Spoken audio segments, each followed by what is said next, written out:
Hold it there, Dr. Parum. Yes, All yes. right, so good evening, ladies and gentlemen. We are fortunate to have our Minister of Energy, Dr. Rudal Munilal, who Uh-huh. is currently in Guyana. And Dr. Munilal, I want to welcome you to the Yellow Code program. And can you tell us a little bit about what you've been doing in Guyana and about the trip over there? And what is the plan of action going forward with the government of Trinidad and Tobago and Guyana? Well, thank you very much for the kind invitation. As you indicated, I am in Georgetown, Guyana this time. We have been attending all week a very important conference, the Guyana Energy and Supply Chain Expo. It has been an extremely successful week so far. We have been able, first, it's a very impressive showing here, and we compliment President Dr. Mohammed Irfan Ali, his cabinet, and the Minister of Natural Resources here, the Honorable Vikram Bharat, on the great job they did in organizing this energy conference. What was the hallmark here is that they were able to attract the leaders, the energy leaders of the world, global leaders, such as the president of ExxonMobil upstream, the chairman of Chevron, several executive officers of major oil and gas companies in the world. They have been able to attract the investment and financial agencies of Saudi Arabia and the government of Saudi Arabia and Qatar and the United Arab Emirates, of course. So that it has been very successful. We were able to meet with all of these gentlemen and discuss matters of mutual interest for Trinidad and Tobago, particularly greater investment in the deep and ultra deep provinces that Trinidad holds, and also, of course, the problem, the challenge of the restart of the refinery at Pointe-à-Pierre, which is a political priority. And we have been mandated by the Honorable Kamla Prasad Bisesa, Prime Minister, to act expeditiously to ensure that we restart that refinery. And we have had successful talks with the government of Guyana, with several players, including the Saudi Arabia government, concerning that particular project. I've been very happy to meet as well on this trip several major oil and gas engineering companies and so on out of Trinidad and Tobago that are actually working here. It was an amazing experience to see so much Trinidadians and Tobagonians here working in the oil and gas sector, and we are very pleased with that.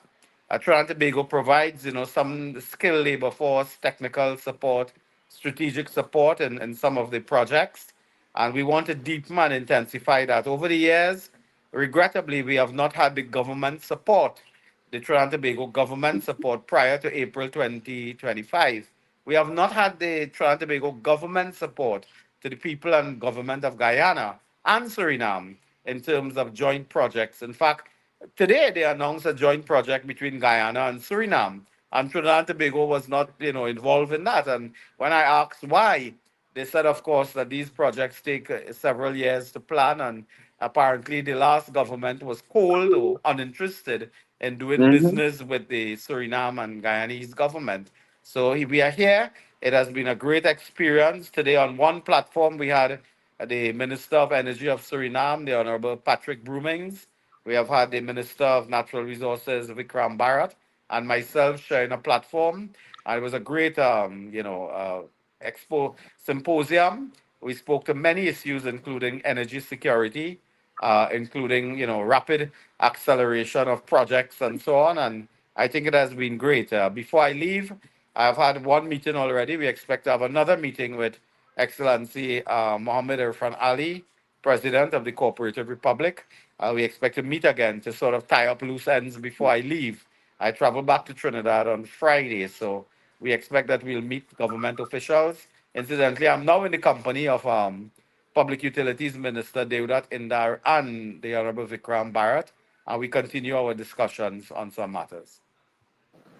Thank you, Dr. Munilal, for taking the time to join us, and we're looking forward Hello, to hearing from you again. are you Dr. hearing me? Yes, Yes, I'm hearing you. we Yes, all hearing you, Doc. We all hear you right here in Miami. This is I'm Suman not saying. hearing you. Here I am from Venezuela. Here. Maybe we got cut off. I don't know, but I'll try Yeah. again because I'm not getting the feedback. I'm not hearing, so I'll try again momentarily. All right. You fellas hearing? I hear. No, I didn't hear him. I hear in Parum and me. I hear him clearly. No, I hear him clearly, but he not hearing us, Parum. Oh, Rudal. Yeah, we seem to have lost Dr. Mulilal there. He said, Hold a minute. Gary, he I'm said back he's now. I Doc, hear coming you. back. Doc, we hearing you. Are we hearing you, Doc? We're hearing you. Are you hearing us? Yes, I'm hearing you now. So as I Okay. said, I gave a sort of outline of what we were doing and how the week has gone. It has been very successful, and I'm very Hmm. optimistic that we will leave Guyana with some good news in terms of our refinery, in terms of further investment in the upstream, deep and ultra deep provinces. So, Mr. Singh, you had a question to Dr. Yes, Mulilal real quick? that's excellent news, Doc.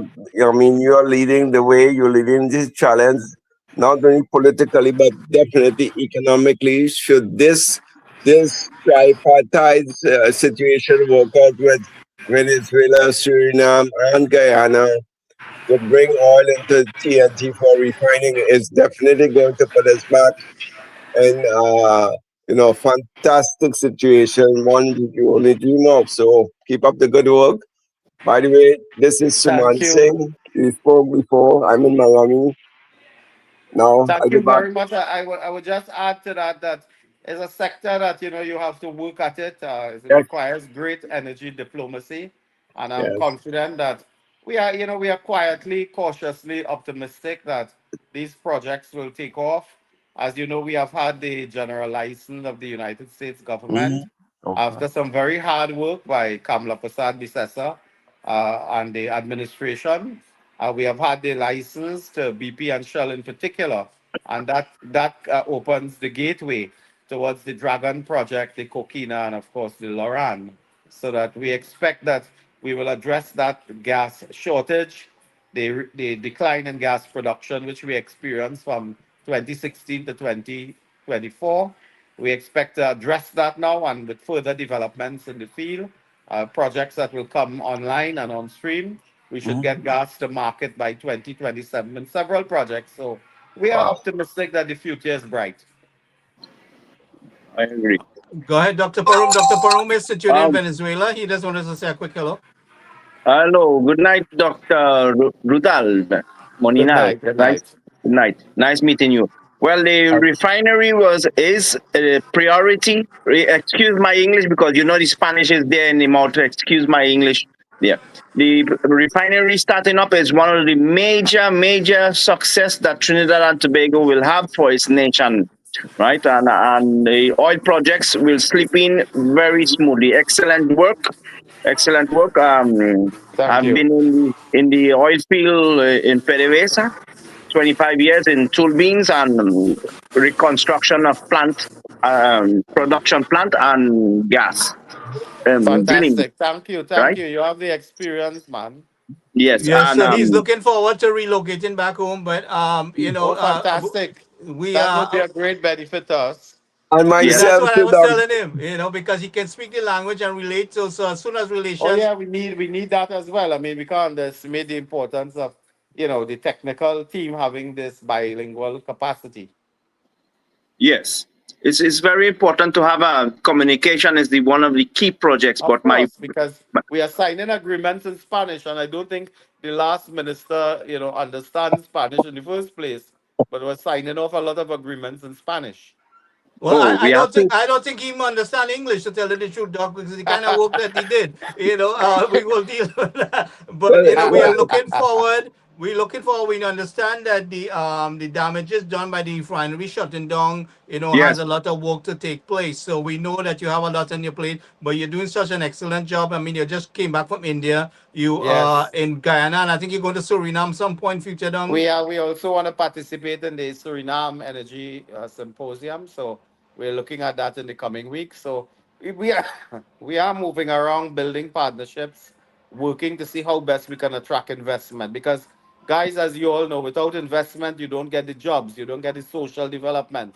you don't get the prosperity. Everything today in the global market is investment. So that's what we're about. Well, we see, clearly, I mean, the investors are gravitating to our government, which we expected. I mean, we've seen that moving full throttle ahead, and we've seen Exxon Mobil and the various companies that Well, we are very optimistic. I could tell you that ExxonMobil in Guyana has been exploring the Starbuck area. They intend by the end of the year to do 1.2 million barrels of oil per day, and by 2030, 1.7 million barrels of oil per day. So that is just a gigantic leap. And Guyana is now, there's an explosion of development here, and the government here, we are very happy that they have invested the early oil proceeds into social development by way of education, training, investing in the hospitals, people. health, Right, and so right, on. right, right. And So we're massive looking forward. infrastructure. I mean, the infrastructure is just amazing now. Yeah, we've seen that taking place, and they're using their money wisely. So, Yes. I mean, I think we have some great things in between Guyana, Suriname, and things working out in Venezuela. We are Yes, so surrounded by, things are working out in a way that we are very hopeful. As I right. say, in our business, you keep a level head and be quietly optimistic. We don't shout too much. We don't hit the ceiling, but we take things one day at a time and see how best we can move. Thank you, Dr. Munilal, for taking the time. I'm Thank you. hoping to have you back again here as soon as possible. Sure. Thank you all and have a wonderful evening. Keep up the good work and God bless you all. Take care Okay, now. I hope seeing you again. See Okay, you good soon. night. Bye Good night, bye. Dr. Munilal. Good Thank you night. Good again. night.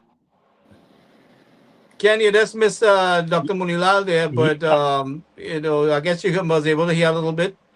Not really. I just joined because I thought it was 8 o'clock. It's 8 o'clock TNT time, TT time. Yeah. I messed up there. Yeah. The, I look at Eastern Standard Time here. But sorry at about that. least, Anyhow, we at could least, recap on it. yeah, he's one guy who at least we can get him about 10 minutes. That's enough. But the other guy, you can't get him about 2 minutes. Well, he holds a very important portfolio. No, Dr. Munilal has been here on the program with me, way back. He's been so busy, but we in touch with each other. That's So, nice. Dr. Parum, I mean, we see some good opportunities going forward between Venezuela, Guyana, Trinidad. I mean, we a lot of opportunities within the region there. Yes, progress has to be making with the good communication and partnership for make investment. This investment belongs to its people, right? So there will be improvement for all our nation, for Trinidad, Guyana, and Venezuela. Before we did not have that because of the PNM government was there.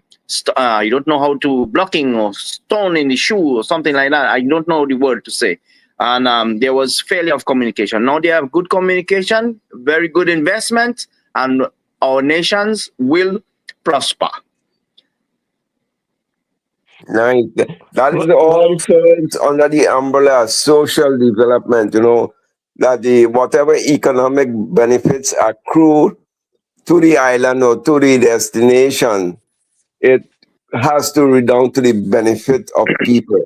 To Mhm. it build out the infrastructure, make sure people can get water, make sure they can have lights, make sure they can have good roads, make sure they have good health centers, good schools, and these type of things. These are social issues, and once these are addressed, it means you're transforming the economic wealth into social wealth, and this is always good rather than when the PNM was there, taking whatever economic wealth they had and transforming that into personal wealth. That was their modus operandi. In other well, words, it's called stealing, in short. well, Samara, look at the progress. Let's just highlight on the positives, the progress that the UNC has made in less than a year, right? So Right. many win-win situations and stories, right? And again, we were very supportive of the US intervention in Venezuela, although we weren't directly involved, but we facilitated to some degree, And we right? got so much And flack to the rest of the Caribbean countries. yes, we got some licks there from the rest of the CARICOM countries, right? And we saw all well what happened. with the visa restrictions and so forth. Again, that is another big win for more than 300,000+ persons in Trinidad and Tobago who has a US visa. You 350, know, 350. 350,000. Right. Yeah. Thanks. And there's some of them who rely on that visa to travel back and forth for their medical, for to conduct trade and all sorts of stuff. They got kids going to school in the US here. So yeah, so that's another win there.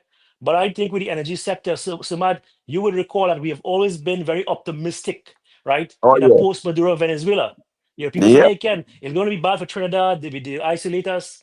That was But, nonsense. That's all fluff. Is the US but, talking in Venezuela? can we highlighted all these benefits way back in October? So Correct. before the intervention happened, we foresaw that with post Maduro, what can the benefits be? We foresaw with a Guyana Suriname link up and with ExxonMobil drilling off the northeast coast of TNT with the deep water drilling. If all these things can be coordinated and culminated in we getting that damn refinery, if we could only get that bloody refinery going, all hell break loose as far as TNT will be taken off at such an accelerated rate. At such an accelerated rate, we may never see development like we are going to see because the government has already outlined the 129 projects to be, and 40 of those projects are supposed to be starting this year. 40 of them. So, if this refinery project and if this oil and gas, thing really work out in favorably, we can be sitting on a gold mine in the next 1 or 2 years and all the years going forward as well. So that's how I see it. I still maintain that you need that close collaboration with Guyana and Suriname is important, especially things with Venezuela may require certain interventions of the U.S. government, and that can be prolonged or immediate, depending on who Well, is appointed leader. I think things are going to make full throttle ahead right now with because the U.S. would want that gas and oil business going up and running. But So they have to get it running, Gary, because they have Venezuela have a lot of debts to pay. Who do you think is going to pay for all that but military? listen to me. Venezuela has, and Dr. Parun can vouch for, Venezuela, I think, has more oil than what the Saudis. There are Yes, correct. a lot of untouched resources that really hasn't been explored. So there's a lot of opportunities, and Venezuela could pay its debt out if they get things up and running and flowing. So Dr. Parun can But vouch more for that. But they have to Yes, pay the debts to but the but U.S. Let's hear what Parun has to say. yes. go ahead. There is a very huge reserve oil, very, very huge reserve oil in the Amazon side, the border of Colombia, Venezuela, the Brazilian side, Amazon side, that is which is not been touched yet by law, no, for environmental protection, and yet there are how you say, there are in the Orinoco River as well, the Orinoco Delta, Macuro, those areas, there are highly productive areas, and Monagas, Maturin is very high productive, and yet they're a very, very huge, very, very huge oil production. So we expect to start. Well, we already start up and in production, in production to make oh man, my English. Forgive me, my English, please. We'll help you. Just say what you want to say. Yes, We'll to understand. increase production is taking place, Okay. right? So very, very huge production area for benefit of the Venezuelan people and other countries as well. Right. So I guess those things have to be pending environmental clearances and so on. Yes, because we cannot just go and That's right. drill oil and don't protect the environment. The environment, when you Yeah. finish the oil, and some years ago, some years will be taking place, maybe 100, 200 years from now or more. What environment would you have destroyed? No, Yeah, we and, have to and, take and you know, Dr. importance of Perun, you that. made a good point there. You made a very good point there because right now, if you look at Venezuela, some of the places in Venezuela, right, there are massive oil spills where oil is just leaking out, Yeah, right? Lake It gets Maracaibo. capped. You know, there's some of the lakes that turn green, right? Now, when you really think about it, these American companies, they're very environmentally friendly. They're very conscious of oil spills, etc. Right?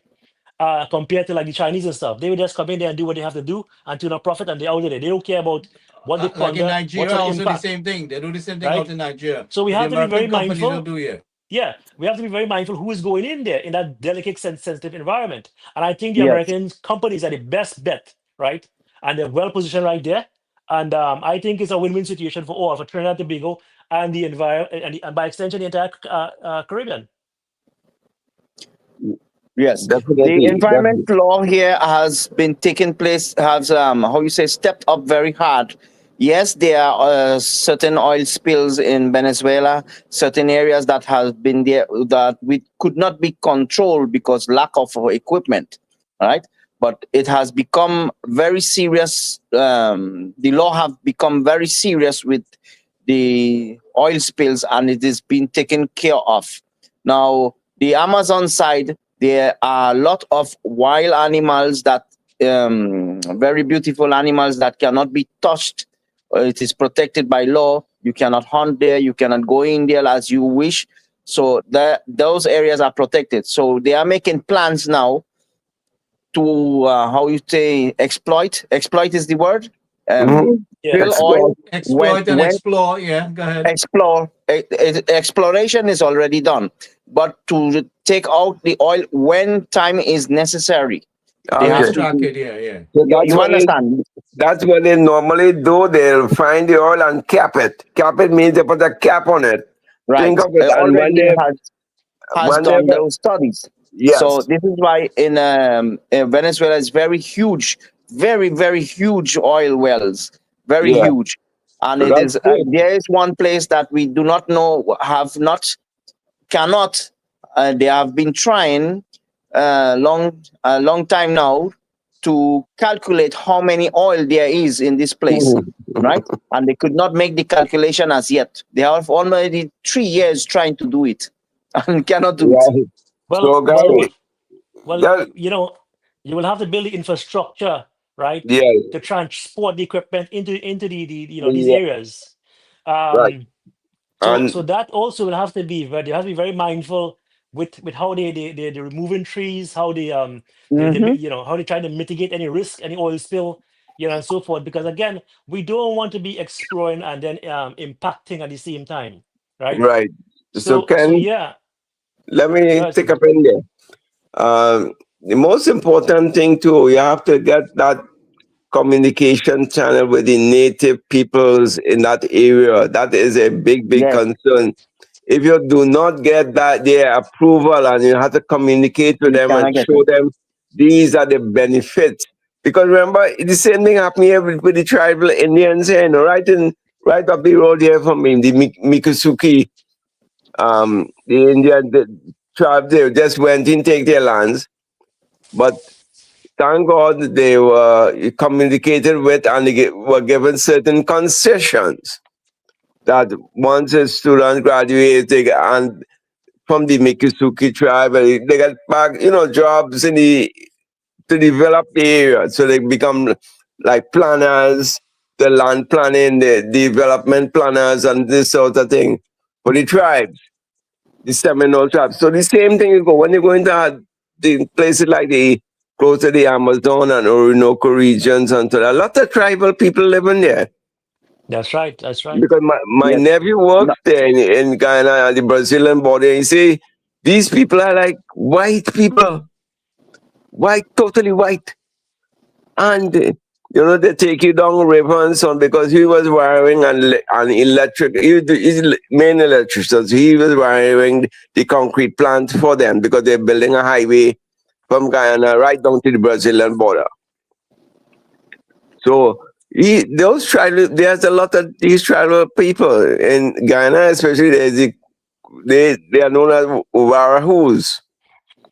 Well, You know, Sumat also, we also have to be mindful of their sacred ground, their burial sites, and so forth, well, right? critical So things.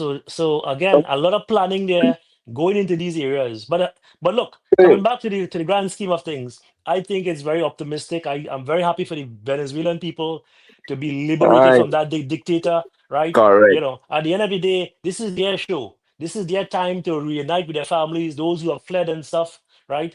So we have to look at the brighter side also, and come out in full support, as we've always been, to the Venezuelan people in Trinidad. We are we are friends to Venezuela, and I think the bond and the ties here is going to only strengthen moving forward. So what I don't know if you know much about from the time, like Parum said, the exploration phase has finished. Now to build out from exploration to production to manufacturing takes in the oil industry takes 7 years. So that this 7 years for Trinidad is critical, and that is why even though they have so much oil in Venezuela, the ExxonMobil may be more inclined to go for deep drilling of the northeastern Trinidad because this is more immediate. They can start like tomorrow rather than having to wait 3 years and 4 years just to build out the infrastructure to these remote locations in Venezuela. So Yeah, but we Suman, have to let hit. me tell you something. One thing I would not underestimate the capabilities of the U.S. How quickly they can move. Yes, I mean, I agree. especially when you engage U.S. military core engineers and they want to get to something, they're going to get to it quicker than you would expect. You Correct. know. Exactly the Correct. point. But you see, to to build out these things, Gary, no matter what, it takes time. Then agreements and so on has to be signed and blah, the whole works. Whereas they already have their operations in the coastal areas of Guyana. So hitting Trinidad could be like next week if they reach to start. So we meaning Trinidad, have to push this narrative that, hey, yeah, come on, man, go and start. What are they get to go and get well? What's the main thing we have to take care of is the refinery now. So This is, we that is gotta the point. push. We gotta push from that 3 year period to push that ahead from be more quicker to get the Trinidad refinery up and running. Yeah, now we're talking. That is why the refinery may Right. remain the core focus of all this talk which we're talking about. Because Well, listen, we're building that capital, when you look at it now, we know how to move forward based on based on the interest that we acquire from the visits that Dr. Munilal is making out there, and he gains that interest. Now we know we can push harder and to get things done a little more quicker. yeah, but that's Definitely. nice. Definitely. I really hope so. I really hope so because I mean Well, Indian I'm oil. 100% confident we can do it. It's just a matter of getting the right people on the job and the right equipment, to get it done. And I mean, between India and the US and whoever is involved there, I think we can really do it. The Saudis, the UAE, Yeah, Bahrain, we have all the Qatar. right people. We have all the right people involved right now, and it's up to us to seek our interests. You Yes, know, yeah, and what Munila said, or Dr. Munila said, you could have all these things lined up, but you need the capital injection to kickstart this thing. So financing Absolutely. becomes the core but, to, but, So but I, that is going to pay off. That's going to pay off as Dr. Mullah engage those people outside there. yeah. So we have to sweeten whatever deal you have to do. You have to sweeten it. Make sure it happens. Bottom line is we have to make sure it happens. No ifs and ands or buts. Whether we get a 10% return, 20% return, 30%, you just have to make sure it happens. So that refinery is the Also, with the biggest. oil, we have to take opportunity with the oil business to make our country autosufficient, not dependent on oil at a 100%, right? that And is correct. improving the country using the resource that, for example, we get the oil to sell, we get the money. Okay, we need electricity. We can make windmills. How you say windmills? Mhm. Solar Yeah. system, Wind Yeah. right? turbines. Wind How you turbine. call it? Turbines Wind to produce turbine. energy. Then after we get our own distillation water system to make the country independent on not depending on Not, how you say natural water. seawater or river water plants. They got machines. You buy it at the same time, right? And you Desalination have plant. Yeah. right. You have backup plan. You have A plan to Z plan. Right, plan A, plan B, plan Z. When you get to Z, okay, no function. You change the alphabet. That's how we have to take the mentality and take opportunity of the oil industry, because let's be truthful. One day the oil will be finished. We will have nothing else, right?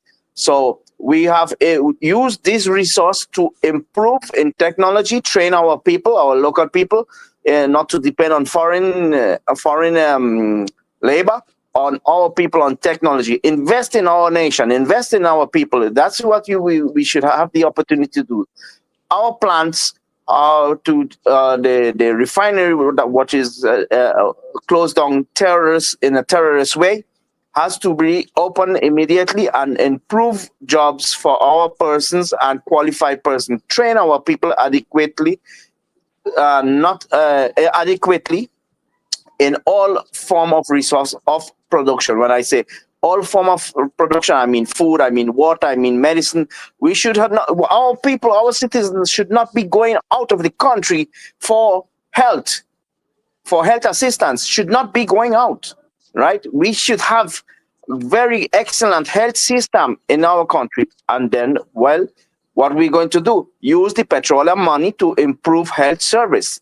Use the petroleum money to make transportation service, road service, excellent service, security service, right? So we don't have to depend on anyone outside. All investment. I hear a very stupid comment that made this man. When we make money, we have to save money. What would you save money for? You have to invest in the country, invest in our people, and you will see our country will be improved adequately. Infrastructure. We have to focus in infrastructure in our country. I saw in the group of the WhatsApp group that there was some planned photographs of building infrastructure in Port of Spain. We can change and use Trinidad to build the very beautiful buildings for business, right? For business locations, like for example, how Panama is built. You see, all right, where foreign Well, companies come in. Using foreign companies come in as their own headquarters in Trinidad. So that is also investment in tourism as well, right? Automatically, we have to be independent, not dependent on any other country, using our petroleum for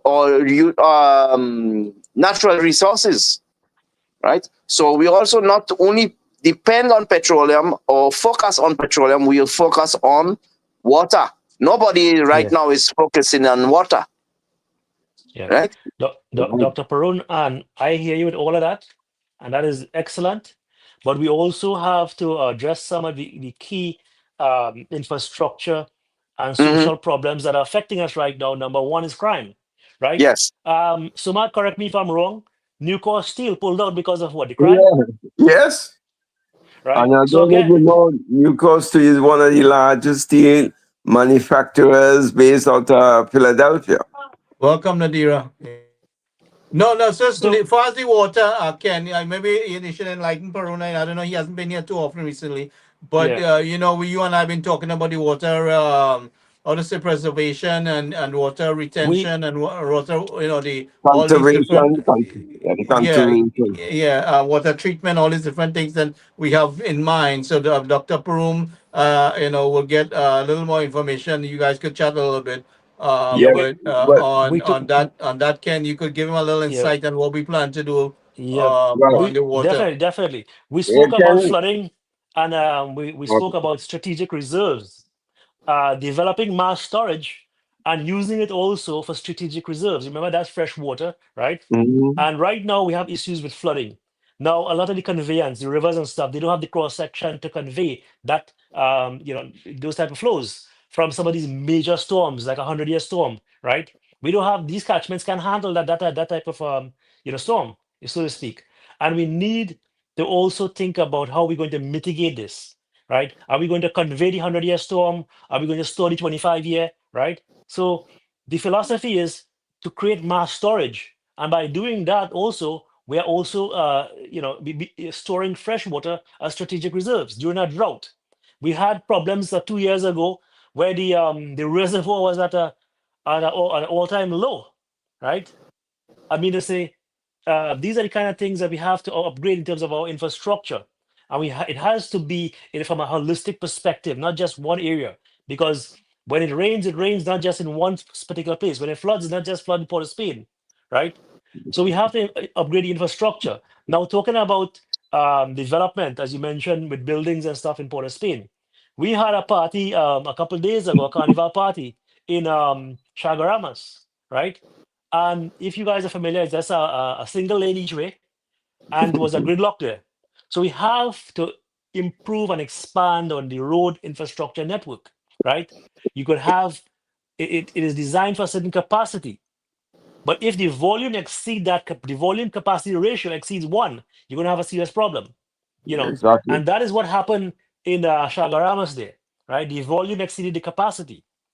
So we have to now address all of these things, all of the infrastructure, and upgrade it as a whole, from water resources, dealing with flooding, dealing with freshwater reserves, mass storage. Then we're looking at a causeway. We've been talking about a causeway from Central to Port of Spain to Chagaramas, right? And you can look at the Um, screen.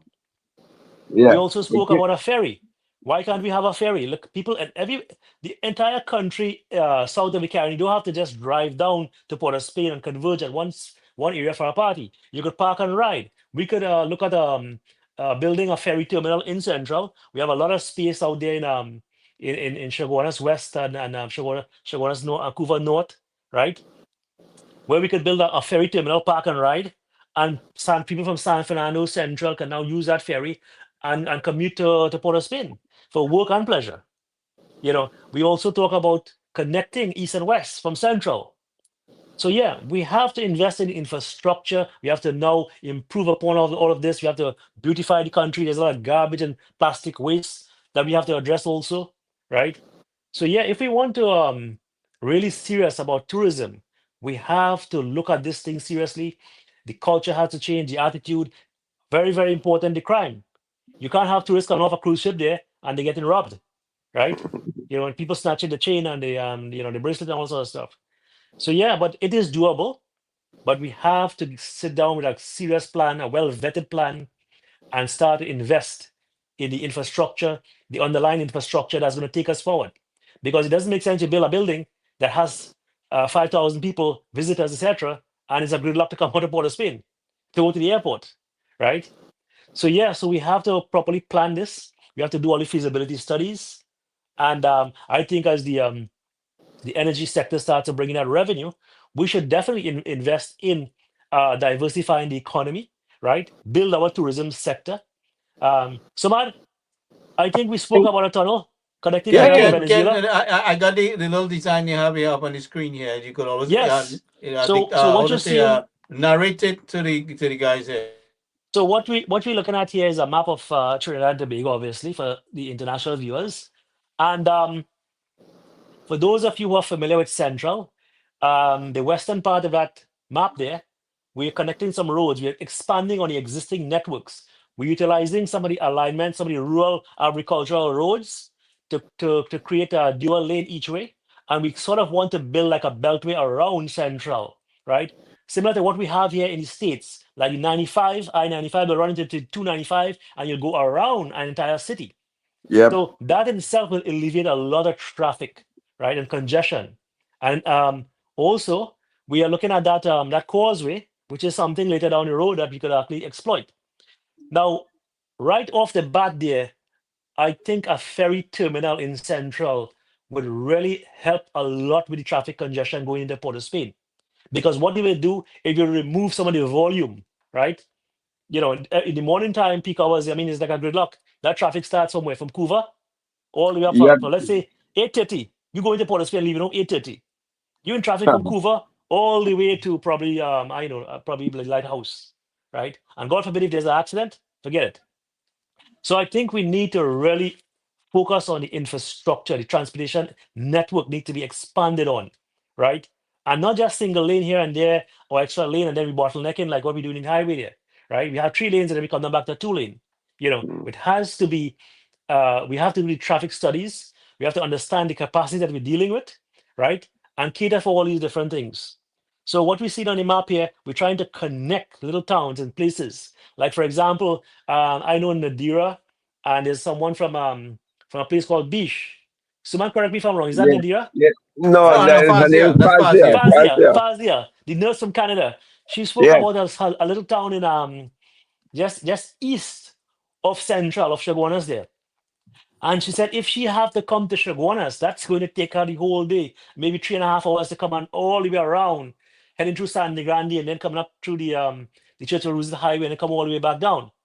And it's easy to just connect, get the perfect alignment from the most feasible alignment, right? Economical alignment from central, connecting one of these rural agricultural roads and expand it. And what's going to happen? We're going to open up these places to commerce, to a whole other things, to tourism, right? It'll be very easy and convenient for someone from Central to shoot across to Manzanillo right there, right? In about 20, 25 minutes versus taking 2 hours. So we open up these places and we start to spark development. So that is the idea, not just building the infrastructure. When you build out the infrastructure, you will also see a lot of commercial activities along these major roads, right? That were once not there, right? So you're going to create employment. Now we could also look at asking, getting involved in public-private partnerships and say, hey, a private company, you guys want to form a consortium? Here's what we'll do. If you can build the road, we lease it to you for about 25 years, and you could charge a small, toll, right? You collect the toll for 25 years, and you maintain the road, and then you hand it over to us. And some of the commercial traffic, especially these big trucks and stuff, should be paying a toll to use these roads because they're the corporates that really destroy these roads. You Yeah. see a lot of the rotting and stuff in some of these roads. They're not designed to handle that weight, right? So we have to invest in the infrastructure. It has to be looked at from a holistic perspective, not just building buildings, but we have to assess and evaluate the existing infrastructure and now upgrade it. We also have to look at expanding our ferry terminals for some of these big cruise ships. So when we talk about a ferry terminal, not just in Port of Spain, but was it Toco Northeast there, Yep. right? So To for connect Northeast. to Tobago. Why do you I have to think bring we lost Dr. Perun. that There's one ferry all about the way your to back Port of frame. Go Spain ahead, gentlemen. when you could have one in Toco right there? You come across right in from Ken, Tobago to Toco. are you Yeah, hearing me? I think we I'm lost loud Ken and there clear. for some reason. Loud and clear, Gary. I'm Suman? hearing you. Okay. Yeah, I hear you. I hear you. Yeah. So there's a lot We of lost Ken infrastructure. voice there for a little bit. So you hear me? Yes, Ken, loud and clear. Dr. Perun, Let me you hear just me refresh. clear? Okay, go ahead. I think we lost Dr. Parum. Yeah, probably something wrong with his connection. Yeah, remember connectivity in Venezuela to here is, But also Samara, coming back to what you and I spoke about, I would love to see a tunnel connecting Trinidad to Venezuela. Think about it. We now connect a Caribbean island to the entire Americas, right? And I think that will open up for a lot of opportunities. yes, big time. Big time. But But yeah, go ahead. I, I may be wrong, but I still prefer to take the scenic route, over the water. A ferry service as well. Can we think about 10 miles there I mean 7 miles there far, So In a matter of 10 minutes, you're in Venezuela, Sumad. that's right. So You go and that's you it. spend your weekend in Venezuela and you come back in South All right. America and you come back. And you're Think about, welcome. hold on. Here's something. You want to talk about tourism? Think about the snowboards from Alaska, North America, and Canada and stuff, right? Driving down their RVs and coming to Trinidad stopping in Trinidad, enjoying the islands, going to Tobago, and then driving back through that tunnel and heading back down to Argentina. Right? Yeah. We're going to open That up a that Pan new. American Highway not safe road. They got to work on that one. No, but there are people. I look at it a lot in YouTube. There are people who are actually doing that. They're very adventurous. They live off the in the RVs and they're just traveling around like nomads all around the world. So it will definitely add value when it comes to tourism. I think it would bring a lot of attraction. It will also put Trinidad in map, right? Where in the Yeah, I Caribbean we have a always tunnel similar to that? It has never all right. been built or even I conceptualized. I have something to say about tourism. No, tourism is not only about foreigners getting to our country. No, tourism here in Venezuela for us is our local people as well going to enjoy a different area. For example, for Mhm. I live in Maturin and Caripe. Caripe is a mountain area that is almost 2 hours from where I live. Right, it has caves, it have waterfall areas, and a lot of people travel there. Now, there's a lot of local people travel there. That is tourism as well, because we have to change this concept that tourism is a foreign people only. No, No, no, no, and no, no, no, no, no.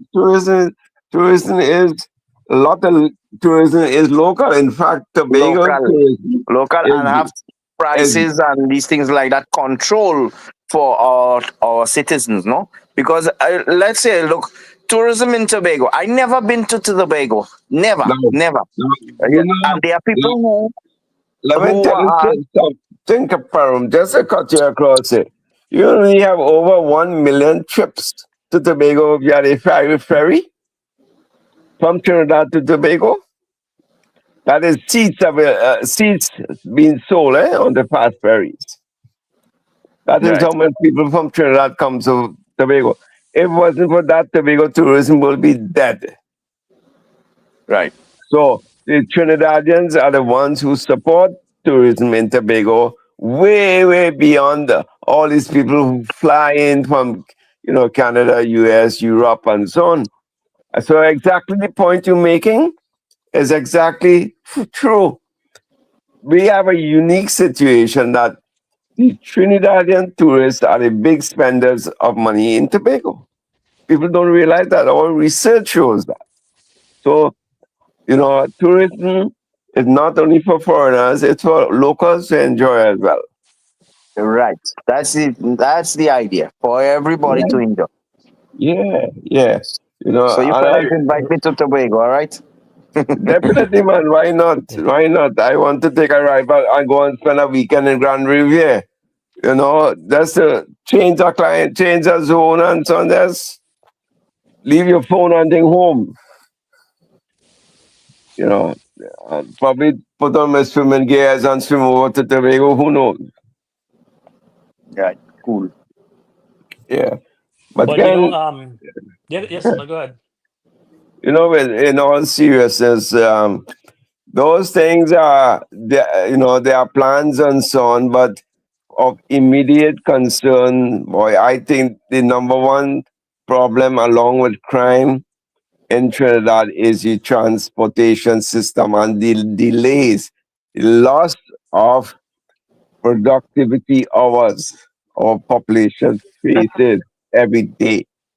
Imagine from Faizabad to Portsmouth takes you 3.5 hours one way and three. That's 7 hours of productive labor lost.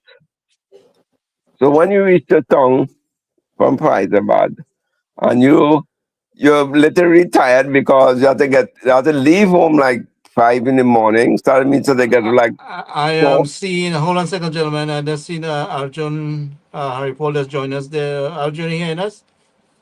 Hello, yeah, yeah. I just managed to get in the house and come in the show. All Yeah, right. yeah.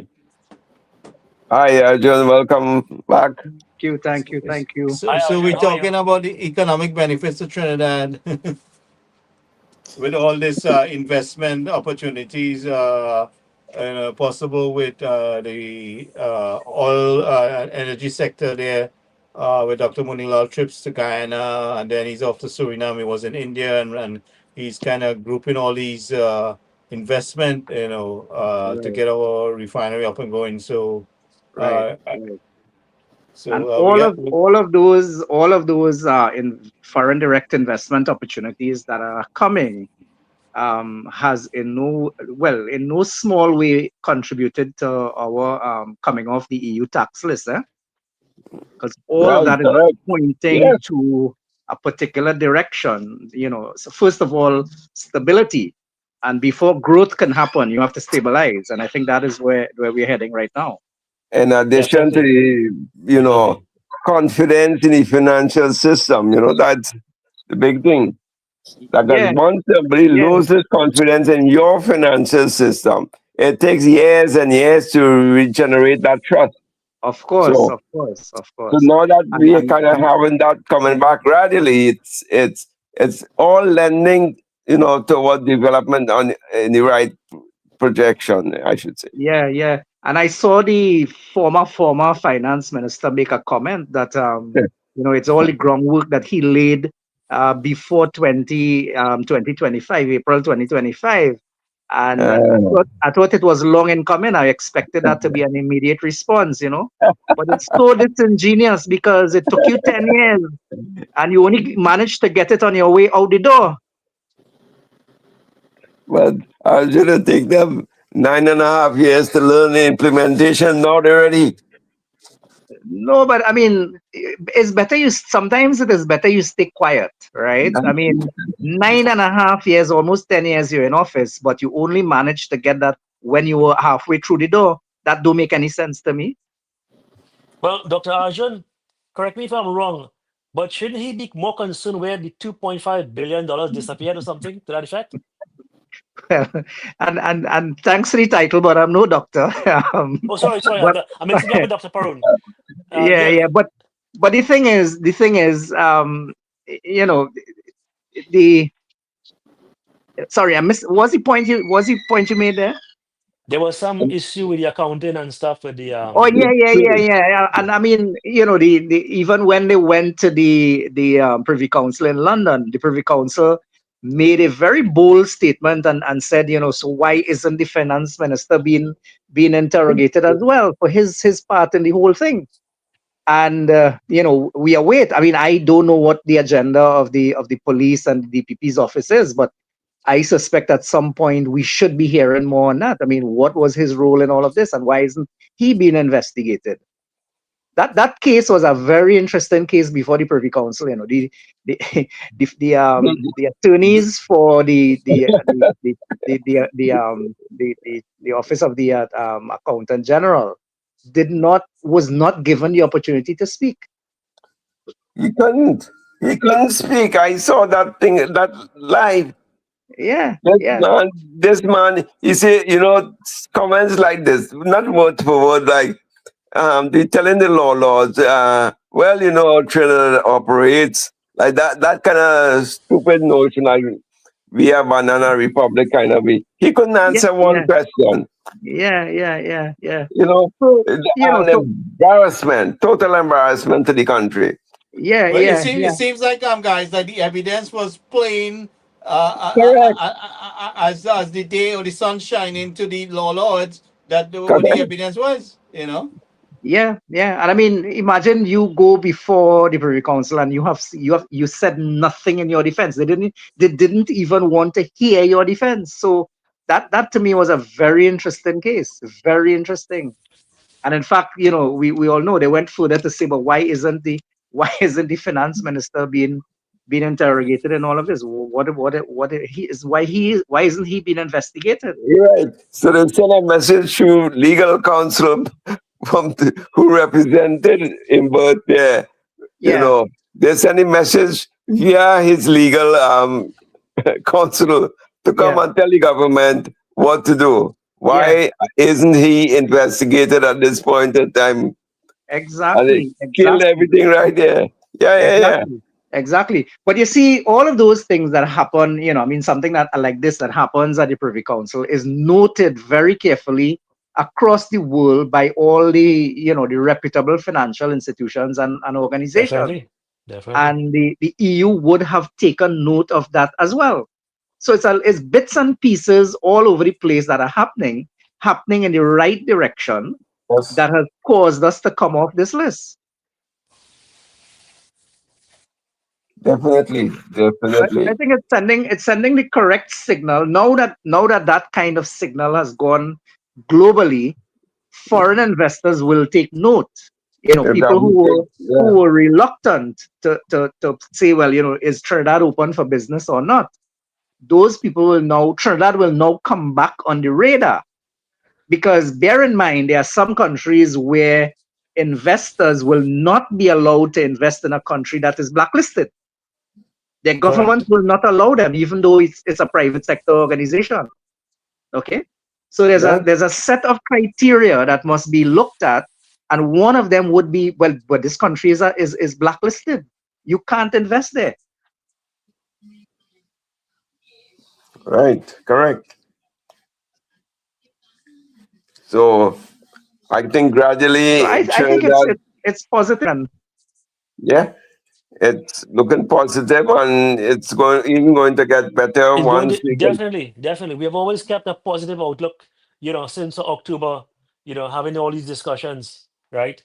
And Sumar, I mean, I don't want to be beating a dead horse here, but we are set in a post-Maduro Venezuela, right? Trinidad and the entire Mhm. region will definitely benefit, right? Because we are seeing some stability there, right? Democracy restored. But Well, during Majuri, we also benefited, but in the wrong way and the wrong people. yeah, but I mean, look, we had a PNM government just dancing in the Congo line and this stuff there, and we never Yeah, yeah. And what proper about the and other Caribbean leaders? And so they all benefited, Ken. They were, they were benefiting under Maduro, but in the wrong way. That's what I'm from all, saying. all right, sorry. Now I realize what you're saying there. With the The informal illegal trade, economy. the illegal Correct, trade that was coming correct. through our borders that they didn't want to secure, that they didn't want to lock down. But now that we got, look, Dr. Munilal out, on the forefront there, trying to regenerate our economy by investing his time and getting into conversation with the relevant people to drive our refinery, and they are putting up, how to say, they're trying to speed up the process of getting the refinery going. So and we've seen the investment there. We yeah, definitely need to get the definitely. refinery up and running. Definitely, Very, that is in terms of short-term stability, that refinery will, I mean, it will probably take much more than 12 months to be up and running, but at least it is one of those low-hanging fruits in my mind. and I'm Definitely. always saying that is the cornerstone where it should all start. Yeah, Because, you know, getting the resources to refine, and you don't have a refinery in the region, it puts us in, a not so shady position, but not so economically advantaged. However, if we can even get the refinery going on a phased basis, at least let's start small and yeah, gradually crank up to, high production capacity, we can definitely be in good stead in the next 2 to 3 years going forward. yeah, yeah, I think it can be before that, because of the capacity of investment.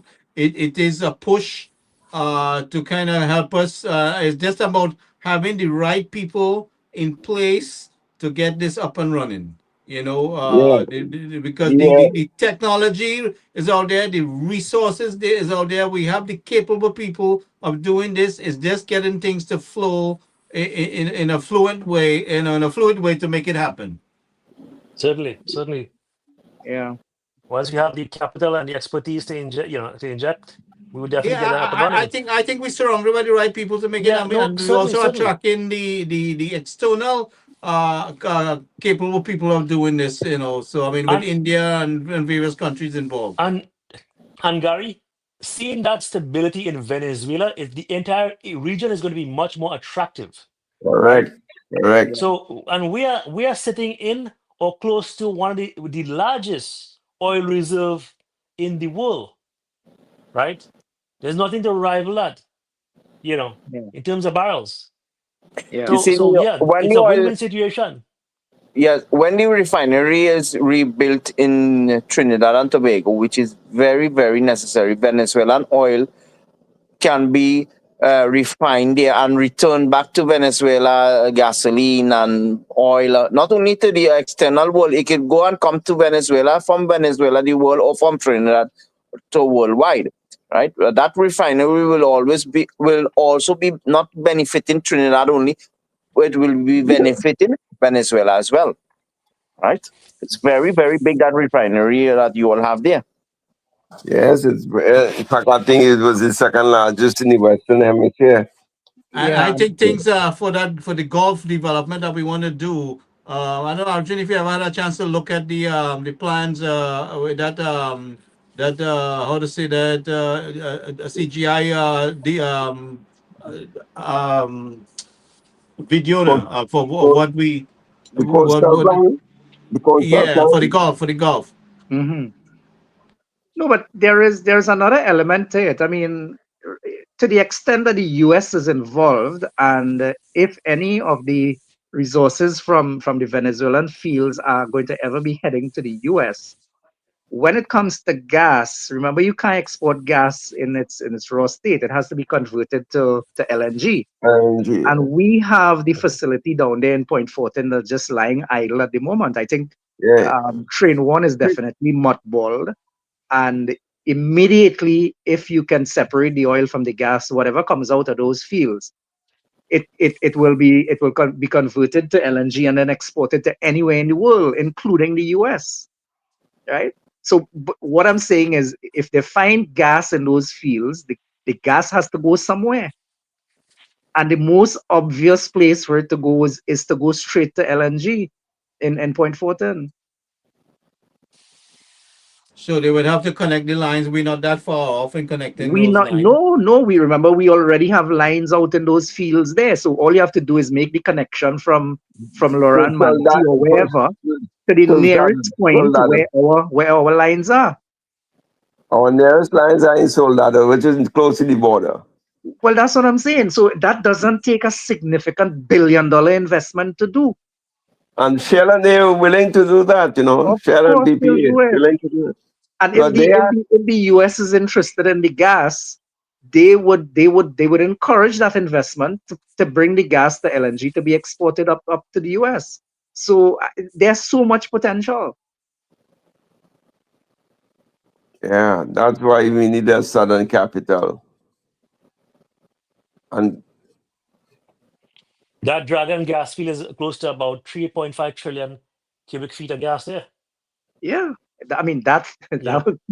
that will keep Atlantic LNG going for quite a long time.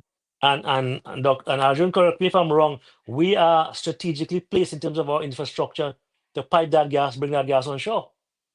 Yeah, and yeah, that's what I'm saying. Ken. From wherever it is in the Gulf, to bring it to the Soldado or wherever is the closest point on the network to join to there. I mean, that is not an investment that I think NGC will have to will be asked to foot by itself. I am sure foreign investors are going to get involved in that because Mhm. there are several players involved. And I said, one Shell or whichever US company is involved, they are going to be partaking in that investment. We may have to make some contribution, of course, but I think the obvious place for the gas to go is Atlantic LNG. Yeah, correct. And similarly, we have in the East Coast as well, from Point Caliota. I told you all we have two 48-inch lines, which we can absorb Surinamese as well as Guyanese natural gas to pipe it onshore. So the proximity and the infrastructure layout is, I would say, is minimal minimal requirements to make it happen in the short term. Well, we have another open space down in Icacos there that can be That's all. utilized. That's all the uses, Gary. Well, we have a big plant in Guidia. That's almost about little distance. You can see Trinidad from Guidia. We have a very big gas and oil refinery there, but he's more designed for gas that comes from offshore. right? Mm. And that refinery connects to how you say Puerto La Cruz. That's in the orient of Venezuela, almost the middle of Venezuela. Then goes all the way to Caracas and Colombia. That refinery has its pipelines, goes to Colombia, Venezuela from Guidia. You see, very big infrastructure, and it took almost that infrastructure took 10 years to build, and now it is active, gas and oil. We have separation, and then from there the oil goes to Puerto La Cruz.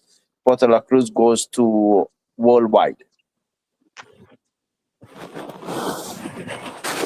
So that can happen also in Trinidad refinery at that magnitude in working together with Venezuela. Venezuela has also built a very big refinery in Cuba.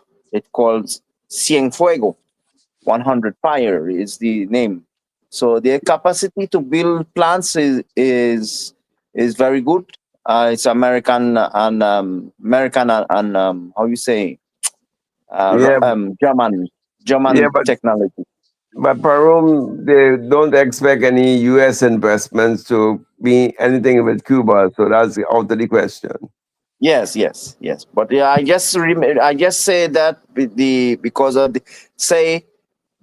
the capacity that they have to build a plant. They build it in Cuba very fast. So they can do that in Trinidad very fast as well, right? The Americans can do that in Cuba very fast. In Trinidad very fast, right? The only drawback I am seeing is that because the plant has been closed for like literally 8 years, we don't know the extent of the deterioration that has taken place.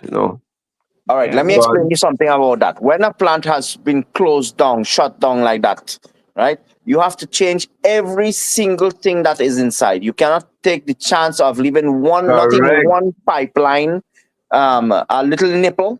I don't know Yes. if it's the correct word. A little nipple leaks, that can be a big disaster. You have to And change everything. It's like an exactly. elevator. If you go to you have an elevator stopped working for 2 years. Elevator is what you go up and down the building, no? Right? Mhm. That We stopped for 2 got years. You have to gentlemen. change everything. Welcome. Please welcome Dr. Stephen Ramrope. He's in the house. Hi guys. Yes. Hi guys. Doc, Hey, welcome, Doc. Hello. Hi, Doc. Hello. What's up? I not seen anybody. I only seen him up. We hear, Parum, we hear you loud and clear. But I Right. know for a fact that everything in that oil refinery has to be either scrapped or cleaned out. They can't even use some of those things. It had to be literally brand new because there was a little incident and it affected most of our, I got a little shake up from the smallest of incidents. So I would like to imagine that a refinery being closed for 8 years, we are just got to hollow out everything and replace it with brand new stuff.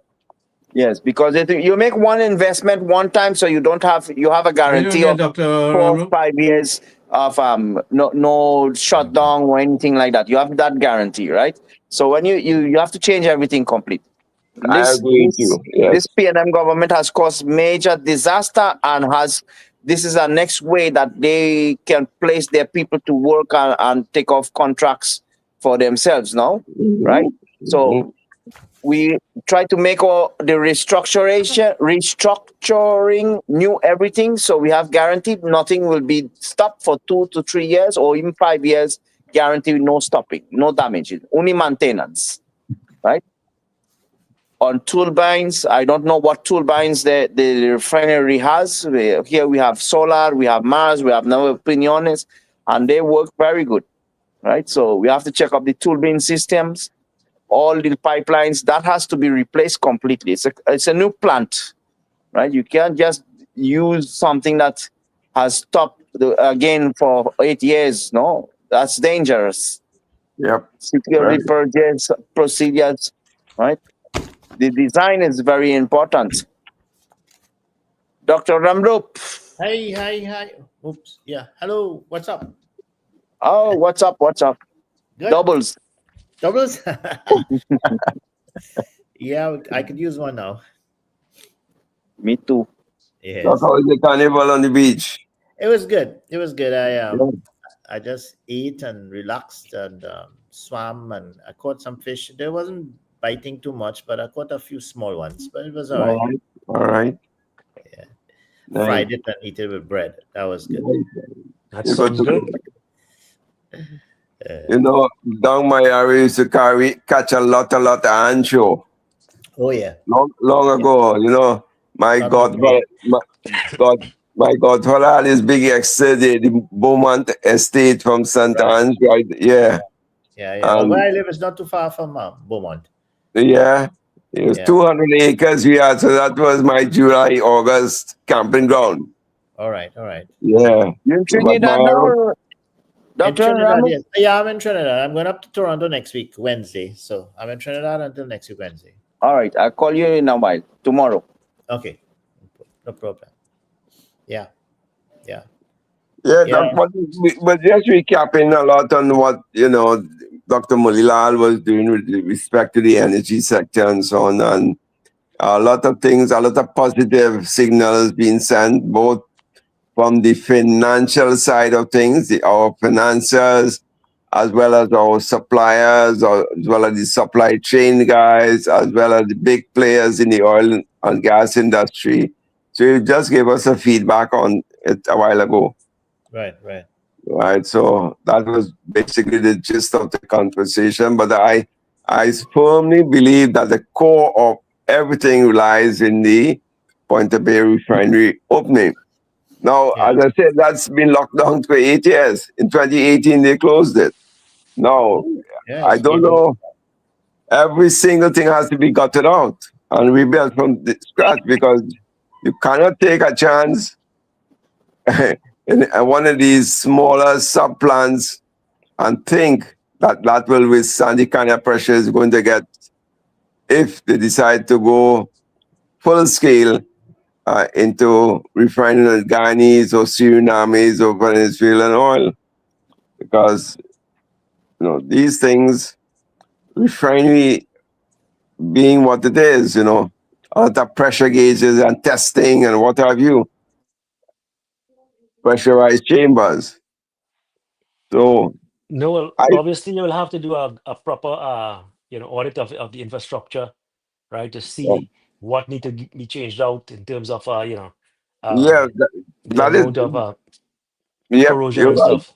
Yeah, and what needs to be changed, replace them. But as far as servicing them back and And- putting back into Yeah. into that system makes it. Yeah, and I guess to that me, capex will be part of the investment also to bring it back and to commission it, to bring it back to full capacity. But look, definitely. at the end of the day, right, I think it's very optimistic moving forward. I think we'll definitely have to bring that back, right, and put that refinery back to work, because the potential now with Venezuela, right, and Guyana and stuff is tremendous. Even with what's happening with Trinidad also, So yeah, I think it's very optimistic.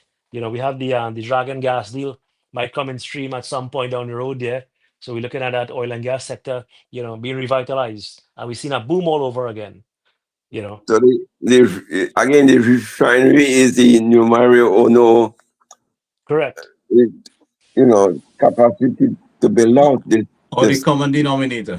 Yeah, the common deal. To all the forex we could think about, that is the common denominator. But Because this time around, that Um, forex has to be invested in the right manner in boosting our non-gas sector, and invest in agriculture, invest in the things that needs to sustain TNT besides the oil and gas industry. yeah, if ever it works out, that has to be done. And I don't know if you all know about Norway. Norway has what's called a national sovereign fund, and 70% of the revenue generated from the oil industry is put into a sovereign fund. And because of that Norway has, for every citizen Norwegian, there's $332,000 for every child being born today in the country. So for their citizens, they have that money put aside. Now they can take that money and do whatever they wish to develop the country. So that should not be in the hands of politicians. That should be in the hands of our constitution. So that wouldn't allow Imbot and them to go down in that and say, "No, boy, we need 5 billion here, 20 billion there." This kind of shit cannot happen. It has to never be in the hands of politicians, these things. So let them do justification why, okay, we will need to build a bridge from Port of Spain, Lincoln, Sander along the coastal region, along the Gulf. Okay, there. We want to do a beltway around Chaguanas, right. But you do not want to have these things in the hands of politicians. I'm sorry, it's going to crash just like our crashes which we experienced in TNT before.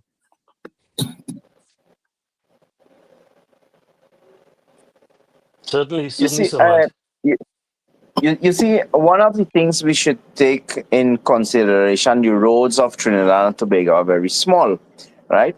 So if there can be a project using the oil money, the money that will come from the oil, right, to make a, how you say, metros, train system, underground train system in Trinidad, where in 15, 20 minutes from Sangre Grande, you can be in Port of Spain. These things like that, these projects like that will be very, very good. Now, using the oil money, of course, as I say, take the opportunity to build infrastructure that can be good. You have stops from Valencia, Arima, Chaguanas, everywhere you go, you can have the country running 24 hours a day with a good transportation system, right? That project was here in Venezuela, but something happened, right? So don't want to get in details of that. So that system can be built in Trinidad. When you have a good transportation, infrastructure, transportation, optimate. Well, I don't know the word. All right. High, very, very effective transportation. You can have the country running 24 hours of day, giving a service 24 hours of day, right? So that was tried in Trinidad, Peru. That was tried in Trinidad, and called the Imbert himself got 500 million to do the pre-feasibility study. And when they changed government, UNC had to pay that money. That is why I'm saying politicians can't be in charge of those type of monies. Well, 500 million, he got to do a pre-feasibility study. What we need to do is expand the existing infrastructure we have right now, because the capacity has been outgrown, right? Mm-hmm. And a classic case, look at that Chaguarama single lane each way. Look at when you're going to Maracas. So if you have one accident there, the whole thing shuts down, people stranded. So we have to do the transportation studies, right? And design. Now, what we look at is the level of service, and that is qualitative, right? It's from A to F, and we'll assign a level of service basically based on the studies. For example, the Uriah Butler Highway, we'll say, okay, this is a E, right? The LOS for that is an E. However, we want to bring it to a C. So this is what we're going to do in terms of the design now, right? This is the design that we are going to implement there to move that from a E to a C, right? And that is how you go about really expanding these infrastructure transmission networks. It has to be data driven. You don't just build a road because you want to build a road and cut a ribbon, and the politicians come and give a big speech and stuff, and then it's traffic jam again next day, right? No. It has to be planned properly. So, but look, we have a ferry running from San Fernando to Port of Spain. right? I would want to see a big park and ride in Central, right in Vancouver North and Chaguanas West. There we have enough Right. space, and then develop these agricultural roads, right? And do up a beltway around Central, and that is a phase one. It's going to But impact on the, Ken, the what traffic I'm thinking congestion. about, right? We get the one on the central bong, right? But we could also put another one on the other side of the beacon there, for the traffic coming along the east-west corridor. No? But go ahead. Certainly. And that will be driven by the studies. We have to study this thing carefully. We have to look at the peak, volume, right? The daily, the seasonal volume, the weekly volume, right? And then once we understand the capacity, then it has to be driven by data. And again, off the bat, we have to look at something called the LOS, or the level of service, right? And say now, hey, it is an E, we want to bring it to a C, right? Yeah. And this is the design that is going to move that from a LOS E to a LOS C, a level of service C. And that is how you spend your tax dollars and your interest. Now, once you build out, then you do the analysis and say, hey, based on the qualitative data, right? We have now moved from a E to a C, right? And that is what we need to get. Where the experts have to explain this, not the politicians, right? We have a Right. road here that has a LOS E, and we are going to bring it to a C, and this is the design that we've chosen based on the data and the studies, Right. right?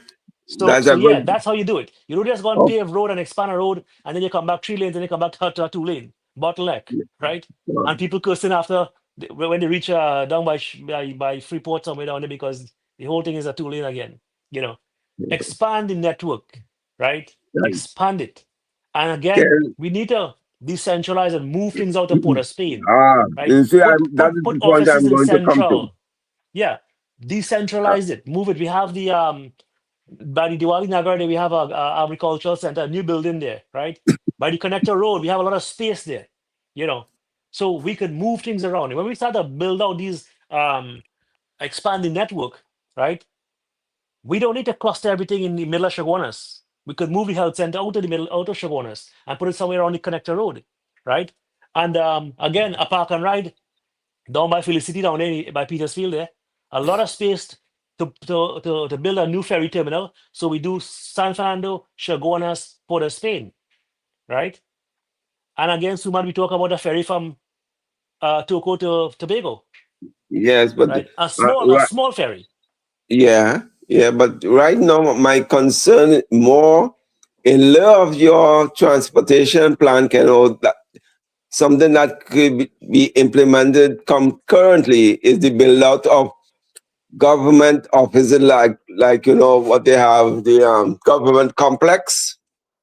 You have one in Correct. San Fernando, or it's The in the government center. Southland, right? Not in Sugar, but in the Southland, because if you take the traffic, the data from traffic, and you could see how many people coming in from South and the times they are leaving in from their destination, they reach San Fernando and then heading into Chaguanas.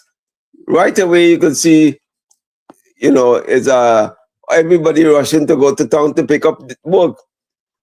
And now, technology has made these things so simple. You could have a duplicate office in a small office and start doing the same damn work. Exactly what we need. Well, like I said, I made the recommendation, and I see some things to put into that plan, that development plan. Is we have to decentralize. Big All right? time, Barry. Big time. Decentralize. I mean, people in South has no reason to come all the way to Port of Spain for doing certain things. You see, and the Northerners, that don't bother them because they don't have to spend the 7 hours to reach into town. I get up early in the morning to take your shower and do what you have to do and prepare meals for your kids and so on to go to school. And then in the evening, when you come, you have to repeat the same damn process. You're tired like shit. And you have to do this week in, week out. So the multi-purpose governmental building can have a few ministries in it. Correct. So you don't have to go to several different places to conduct a business that may require various ministries.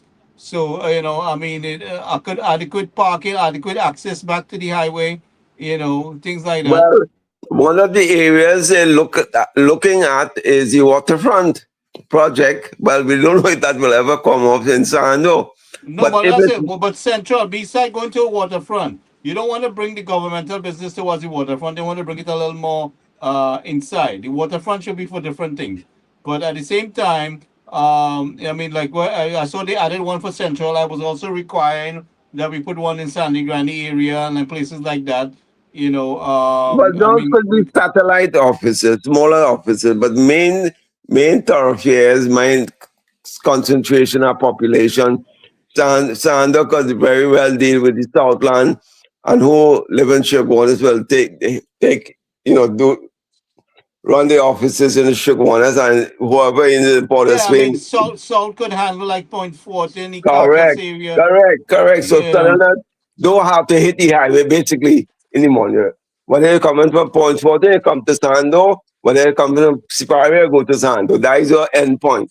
Yeah, yeah. So, man, I just got bumped out there, but yeah, we need a lot of park and ride, and we need to encourage people also, right, to come park and use the ferry. We have a safe, secure facility. It is user friendly. You could buy your ticket at a kiosk and jump on the ferry, or you could do something on an app or something, and and we make these things much more efficient. Then you have a man in a toll booth there, and 50 people line up, and the one man is selling tickets and all that nonsense, right? We have to automate. You talk a lot about AI, right? And how it will gonna improve and make systems much more efficient. Pretty soon we won't need all these ticket booth people and all this sort of logistics people and stuff. AI is gonna replace all of them. So definitely we have a lot to think about and to invest in when it comes to efficiency, right? We can't be spending 3-4 hours in a traffic jam going to Port of Spain to get a bird paper and then come back and head back south the next 2 or 3 hours, right? So we have to plan these things properly. If we want to bring for Like the lady we had here who with her mother got hand damage. You had to go down Mount Hope to get her MRI and you had to come back San Fernando to do this. What is this? What do they take people for? Is this some kind of joke? And these people think it's funny to have people running around to get simple things done like this? Gary, that is why I want to connect, expand the network. Yeah, Isolated but what I'm towns saying like to you, I Gish. mean, the thinking that they feel this is normal to send a Yeah. person all the way to Mount Hope for MRI and then come back to San Fernando to get the procedure done. Because That's they a don't have to go through this. You see, the only one they have to go through, then you realize the bullshit that is be going on. When Northerners have to come south 2-3 times and send their backside down south 2-3 times to get simple things and then rush back to Port of Spain, then they will feel it because right now they don't feel this. They don't know the suffering people from the Southlanders have to face up with traffic, the social life, the children, their parents, all these things you have to take into So consideration. a lot of these governmental office has to be decentralized. We must make that happen under UNC. definitely, If it definitely, doesn't definitely. happen this wrongs, man, it ain't going to happen again. If it doesn't happen this wrongs, it ain't going to happen again because they will say preach geographic discrimination. That will become the main topic again. Why you want to put things in south? Why you want to do this? So, Why man, that? why you want to put thing in a flood zone, right? Yeah. Port of Spain in a flood zone. It rains in Port of Spain. One day I was going to the intellectual property office. I was filing a design there, and Yeah. it started to rain. And I called the patent examiner. I say, "Hey, I'm late." He said, "Boy, here where you at right now?" I say, I'm somewhere just passing around with something." He said, "Don't come in the Port of Spain. It's flooding right now. Turn and go back." He Boy, said, "Right now he's trying to leave." boy, let me tell you. I And 30 minutes of rain could give you a few feet of water in Port of Spain. like that Gary, with climate that change, rainfall intensity is going to increase, right? So the right. problem we're dealing with is only going to intensify, it's going to get worse. So we can't be playing catch up. This flooding is a very, very serious problem, right? And we have to tackle this thing seriously. You know, um, we can't play with this. It's getting worse. Tourists don't want to come and have to wander around like in Venice there, where it's flooding in the middle of the day in bright sunshine, right? You see with climate change, rising sea level and stuff, we need to build the infrastructure. It has to be properly planned, right? And do it right. There has to be To some me, redundancies and so forth. We yeah. have to and continue to leave room to expand. right? As the place expand, the population increases, right? With foreign investment, foreign the Yeah, population will move into to flood all 1.5. over the place, 2-3 feet of water, but we have no water to put in the pipe, right? Correct, Yeah, correct, it had dropped right? in the reservoir, but the whole country flooding, right? That makes sense. And And some people feel like normal and acceptable. But And Gary, part of the plan that we unless spoke about will address that, Gary, with the strategic reserves, right? Where we try to mitigate flooding with mass storage, we can also Mhm. tap it and have it as mass, as a strategic reserve. Go ahead, Sumant. Correct, correct, yeah. No, that's my point. But I'm really concerned if they cannot implement or do these proposals that they plan to with respect to transportation. In lieu of doing that, at least start the damn buildings in the Southland. Because, as I say, in the next 3 years or so, if they don't finish those buildings, like the government complex or whatever they are, find a way, if you have to dredge the damn creek and or side of going up, just, I don't know if you know where Mbakade is, pull up the land, reclaim the sea, and put up 3 or 4 large complexes there that will hold the equivalent government. All the government offices can be held in. Suvan, we don't want the building to sink in, so we want the No, building in no, a good no. place. Hey, where Well, you the think cost to build. Portersville? But where you Yeah. think Portersville is? Portersville is, excuse me.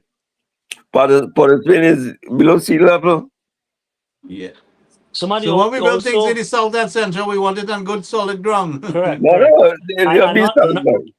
not in a flood zone also, like some of these Right. government projects, HGC homes, they build them in floodplains and flood zones. Why I telling you that because people from Point 14 and South and Europe shall price bad because they take a coastal road out and alongside But Gulf City. that is PNM donkey logic to build an airport and don't build it to the international standard for international flights to come in, right?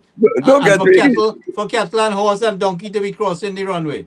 That's Don't get PNM me. donkey logic. I want to talk about that, Gary. But no, what I'm saying, you could build a access road, a perimeter road from the creek right across on the edge of the ocean, right down to the centers. So bypassing all the sand or traffic. These things have to think about and plan accordingly. Yeah. You Well, know, somebody we spoke about that also, and we captured that in the conceptual design there, right? That was a different phase also, right? I think that was like a phase 4, phase 3, where we'll now connect the southwestern part of the island along the coast there. But yep. it's all going to be interconnected.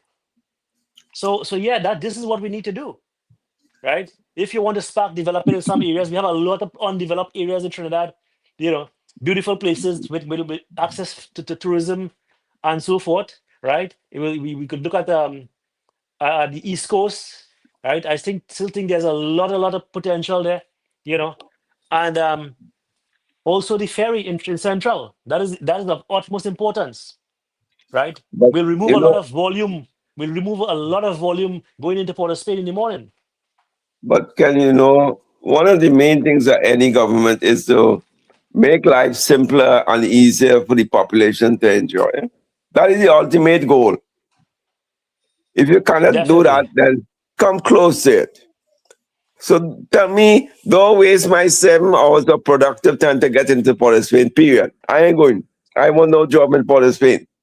Is that a way the PNM eliminated people or southerners from getting high-end jobs? But a question mark is there. I have to put a question mark there.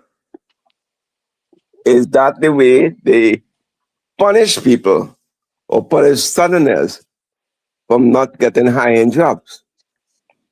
So to Well, eliminate that clearly, discrimination, yeah, it's a job by itself to commute from south, from where you're located down there, right? yeah. To take But a round trip, 5 hours or 6 hours a day. That's a job by itself. 7 hours minimum. Check from Point 14, Cedras, Erin, Ziparia, Palo Seco, Santa Flora. You Hence the name push it. to hence the push to decentralize. 7 hours of your time, 5 days a week, 35 hours. That's a job by itself. What is the productive capacity? How much the country has lost in productive labor? Billions of dollars. All right. So that same billions could go towards building a government complex, 320-story building alongside the coast, run the perimeter roads and so on, make it easy to access, egress and ingress to and from, and you make people's lives easier. That is my point. Do things that will make it simpler for people to get to do what they're planning to do. Correct. Like And we're it planning has to to be make, planned properly. yeah, Right? we That planning building has to be located, right, outside of a city, just in the outskirts of a correct, city. Right? correct. And then I want to believe also what we could look at is try to create a beltway around all of these towns. Like, for example, Sandy Grande. If you go into Manzanilla and you're passing through the northeast, they're coming through Valencia and whatnot, and you have to go through Sandy Grande, you take about at least a half an hour just to come through Sandy Grande there. So Yeah. Sandy Grande needs a beltway around that entire little town there, right? Mm-hmm.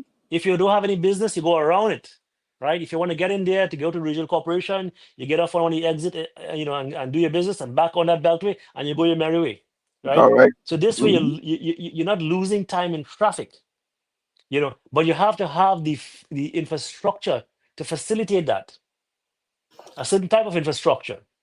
I think the payback for these buildings will be less than 5 years. If you think of the amount of productive time you lose, 2 years at least, 2 years to build a you small. take 5 years and you get a complete thing. Plus, you know what? Everybody's going to complain because new car sales going to be dropped. People are buying cars, and most of the cars is being bought where? Not from Southerners who have to travel to town. Correct. So who are the people going to lose out? So they're going to complain. You want percenters to answer and Maxi and all these guys. You see that drop on car sales, boy.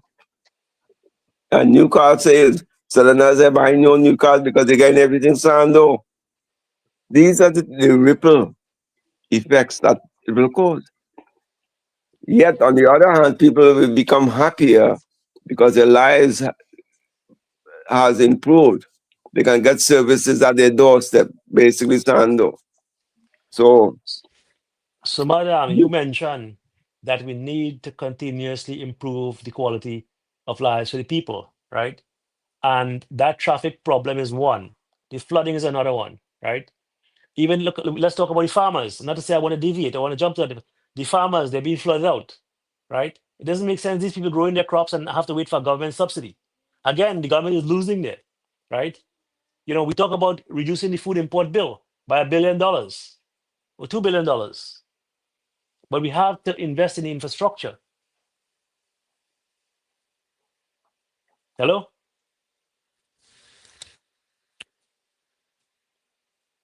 Ken? You hear me, Gary? Yeah, I'm hearing you. Somebody there? I'm hearing you, Ken. Where the rest of the guys there? Me too, I hear I you. know, they're muted, but he's coming back in. He probably got, yeah. But Who's we that? have to invest in the infrastructure, right? Yeah. Yeah, Yeah, guys, Doc, how I'm are you? hearing you. Good, Yeah, good, Doc. good, good. For example, Doc, if you have to leave San Fernando to go to Palmas, to go to Mayaro, so how long does that commute takes you? That takes about an hour and 45 minutes. An hour and 45 minutes. given the amount of landslides that are along the way. Yeah, but an hour, sometimes as much as 2 hours if you have traffic like in New Grand and thing, Right. But Wow. that ain't so bad. Yeah. That ain't so bad. Yeah.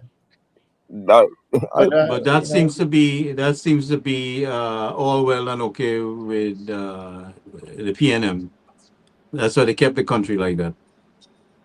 because if you do But just imagine the kind of money we have invested in that has been allocated to Ministry of Works, allocated to Ministry or the various ministries. Have we really gotten value for money under the PNM, especially with forget the last 10 years. I mean, we can't really see nothing worthwhile to talk about. but But thinking about the revenue stream that came into the country and the money how to say, allocated for infrastructure. We don't see anything that's really worthwhile. And Gary, Gary, you know, that is that's one why key that's problem why I there. always mention you have to I think mean, like just look at the short 5 years term Mrs. BC was there, 2010 to 2015. Just look at the Bassi Pandey era, how much things was gotten done. People who didn't have water could get water. I mean, look at the things. And soon as they come in again, they cut off the water supply. Wicked people, and people keep so electing them based on what? Go ahead, Ken. Well, look at crime, right? I mean, just take that crime is affecting everyone there. I mean, law-abiding citizens, and it's something that we have to bring down, right, to a minimal, because it is part of the overall plan, not just building infrastructure. Sumad mentioned Nucor Steel, right? They pulled out because of the crime. Sumad, am I correct? Sumad, correct. you on? Look, Yeah, I Yeah, got the video here again. yeah. Did that put that chain snatching or something? Take a look. I don't let us cry. She said, Mommy, I wish I could travel for myself.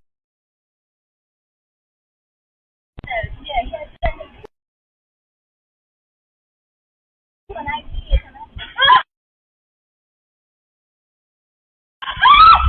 hey, just like that.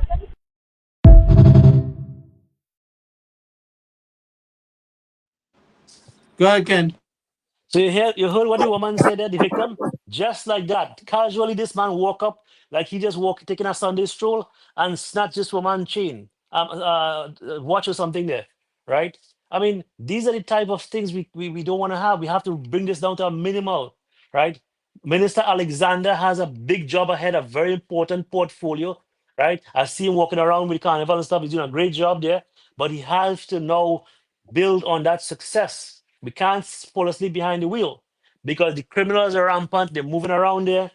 We can't be promoting tourism in one side hand and the other side. These tourists are getting robbed and stuff when they come in Port of Spain.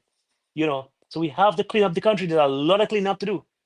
In addition to the flooding, expanding the road infrastructure, dealing with the crime especially, right? We cannot have this bunch of criminals running around the place there like a pack of wolves hunting innocent people, right? Law-abiding citizens, home invasions. We spoke about, yes, we have the Stand Your Ground bill, but now what is the next component that is going to complement that? that has We need to gone get, that we need has to gone arm, dead. we need That to has gone arm dead. we need to arm our law-abiding citizens. This FUL process is a flawed process, right? Yeah. How could you stand your ground when you with a piece of wood or a knife when a man have a high power rifle or something? It doesn't make sense, so it Well, defeats the purpose. well, you just see what happened with the You know, Ontario I showed. want to see where the organizing structure or the structure that's organized within the community, because I'm telling you, this could never be a police alone operation, and we cannot conduct ourselves that it is a police alone operation. There has to be inclusiveness in and fighting this nature of problem that we're dealing with, because the more hands, the more eyes you have on deck, it will help to reduce, the criminal activity that's taking place. Because these guys have too much of an easy getaway, and you've seen police deployed in such a large number in one place. I think we need to kind of spread that out. I mean, they say full force for the carnival season. No, I want to see full force all throughout the year. But we have to deploy the troops strategically where you could have the greater impact. Definitely, Gary. We need to also equip and empower the communities, right? We need to have stronger bonds with police and communities throughout Trinidad and Tobago, right? Where we could have more patrolling, all of these major nodes, right? Where we have these junctions, 4 road junctions, stuff. Those should be manned 24/7. More police presence cruising through the towns, right? Whether on the motorcycle or the patrol car and stuff. And again, but also we have to give people a fighting chance. You That's it. cannot go to take a knife to a gunfight. It's not going to work. When a man opens your door in the morning and when you're sleeping at 2 o'clock in the morning in your bed, you hear a glass break or something, you're going to see the panic. You call the police, they might take an hour to get to your place, so nobody answer the phone, right? You have to defend yourself and your family. So again, I don't think the police, the TTPS, is in the right mindset to be inclusive. I think they are more, it's totally up to them, and this is the way they want to operate themselves. So there has to be some kind of how to say, psychological transformation in the understanding where the police is mandated to collaborate with the community. The police is mandated to work with the community on self-defense and security. It is not and cannot be a police alone operation. The government has to create an inclusive platform where we, through the Ministry of Local Government and National Security, where we merge the community in counter-attacking the elements of criminal activity in their neighborhood. correct, Gary. And during the let's go back to the UNC 2010 to 2015. We've built a lot of community centers all throughout Trinidad and Tobago, right? We could use these centers as a point to converge where the police could come in there every weekly or bi-weekly and meet with members of the communities to talk about concerns, to talk about what are the fears. You could put a question in a box there or something if you're afraid to stand up and talk in a crowd because the drug dealer is sitting there and he's watching you also, right? I don't know. I don't really know what goes on in community centers. These centers are not run by boards, and boards that were under the PNM, they're all there. They're still there. You cannot have use of a community center. Dr. Ramapide, I'd like you to get some input on recommending what you saw happen with this Stink and Dirty Fete that took place in Caranage there, and what is your recommendation to the government going forward? If you want to touch on that a little bit, please, Dr. Ramo. Well, I mean, it's coming from all that we have been. Doc, you hearing us? Yeah, I'm hearing. Yeah, you all hearing me? Yes, Yeah, loud and clear, Doc. Okay. Yeah, I'm not hearing Dr. Ramo. Let me try. Are you guys Gary, hearing he's it? hearing you. Gary, he's hearing you loud and clear. Yeah, I'm hearing Gary. Yeah, you hear me now? Go ahead, Doc. Yeah, well, one of the common in all the conversations that we've been having before, there is an international standard. There are standard operating procedures that exist for quite a lot of things. First of all, in Trinidad and Tobago, we need to really have a public safety department or a division, which in my opinion, that's what ODPM has to do. They have to transform themselves from just a division of national security. And in the beginning, when Barry Padarat was having some issues with ODPM, and they had asked me to say a few words, and I said that the legislation in Trinidad and Tobago needs to be improved across the board. And one of the things is that public safety is a very important component of mitigation in terms of not just health and injuries and illnesses and whatever, but also for crime.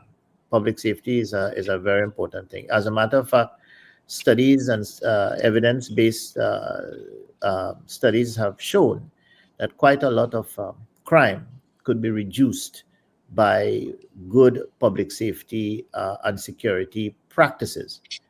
So that when you look at large events, there are specific recommendations for entries and exits for health, like health areas, like first aid areas, first aid tents, command and control. The whole command and control tonight, I'll probably say that the command and control system that they have used based on the British system, COBRA, is the system of the gold, silver, and bronze commanders. But that is not a police. I think, Gary, you mentioned the policing as being almost as if it's entirely the police wants to have that done in silos. But unfortunately, in all developed countries, policing is a multi-sectoral, multi-organizational, multidisciplinary whole of country, whole of government approach. But It these is guys are mentally, they're psychologically trapped in that way of thinking. I They had are, yeah, go ahead. personal experience with that. I had personal experience with that because I worked in national security for 6 years. All right, and it is as though the police, a lot of them thinks that policing must be reserved to police. In fact, we had a problem when we were setting up the NOC, right? In the Airports Authority, for example, in the airport, right, there are about 4 different entities, right, that are responsible for border security. Airports Authority, police, narcotics, human trafficking, and whatever. There are about 4 or 5 different areas of policing and crime fighting and mitigation for crime. Do you know that at least when I left in 2016, and of course I'm sure they didn't change that in the last 10 years, is that when each one of these divisions or entities wanted to keep their own videos, the intelligence was not shared. They had no shared intelligence.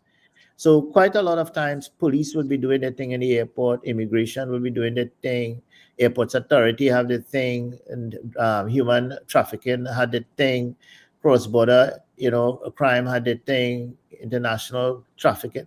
It was crazy. It was really crazy.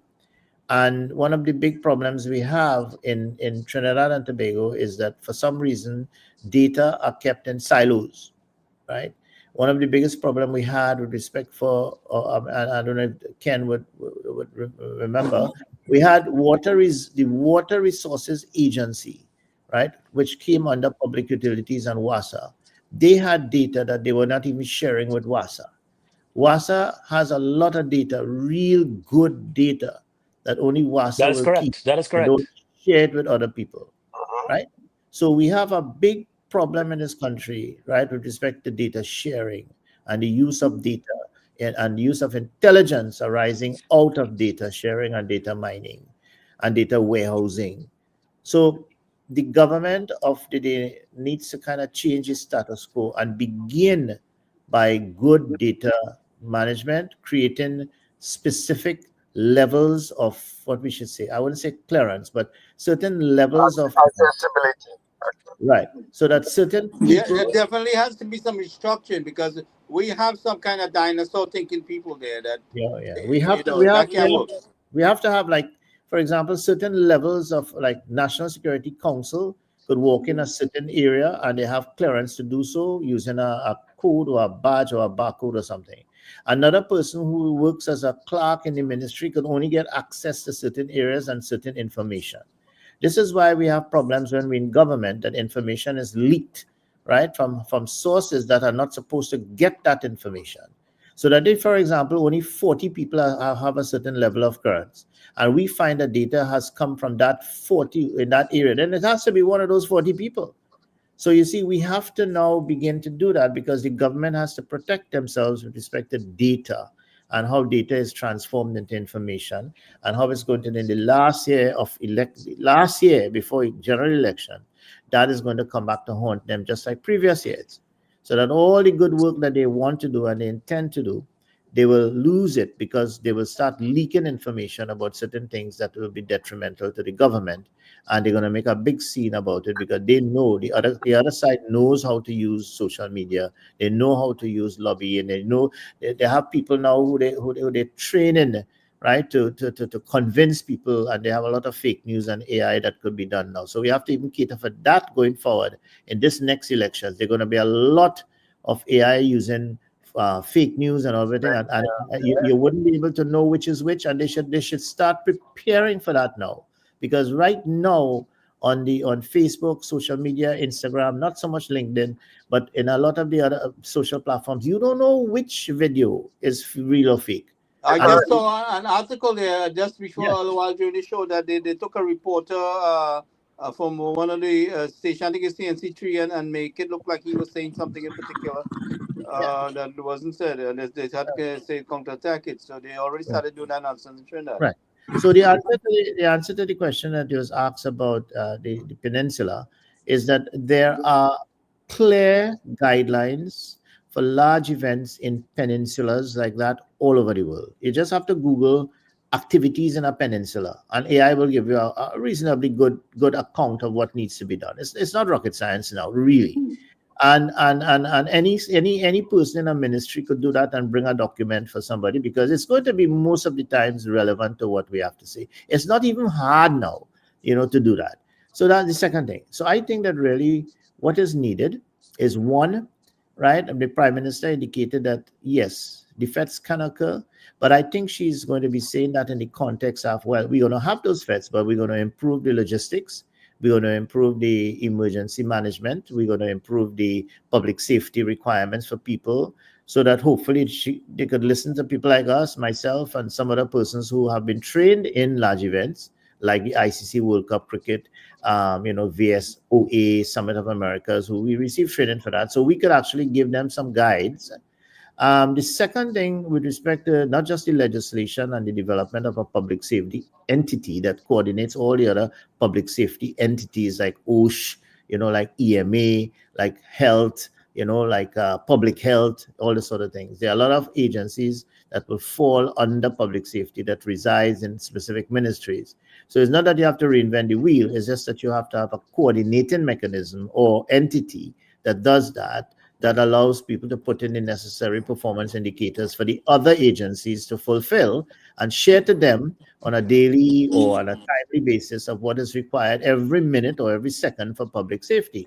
One of the requirements is what we call a 24-hour situational awareness center, like they have in the United States, in Brazil, in Europe, in England, and we visited those centers. We even have it in Martinique, where we went to Martinique and we look at the French system there, and it's called a 24-hour situational awareness center.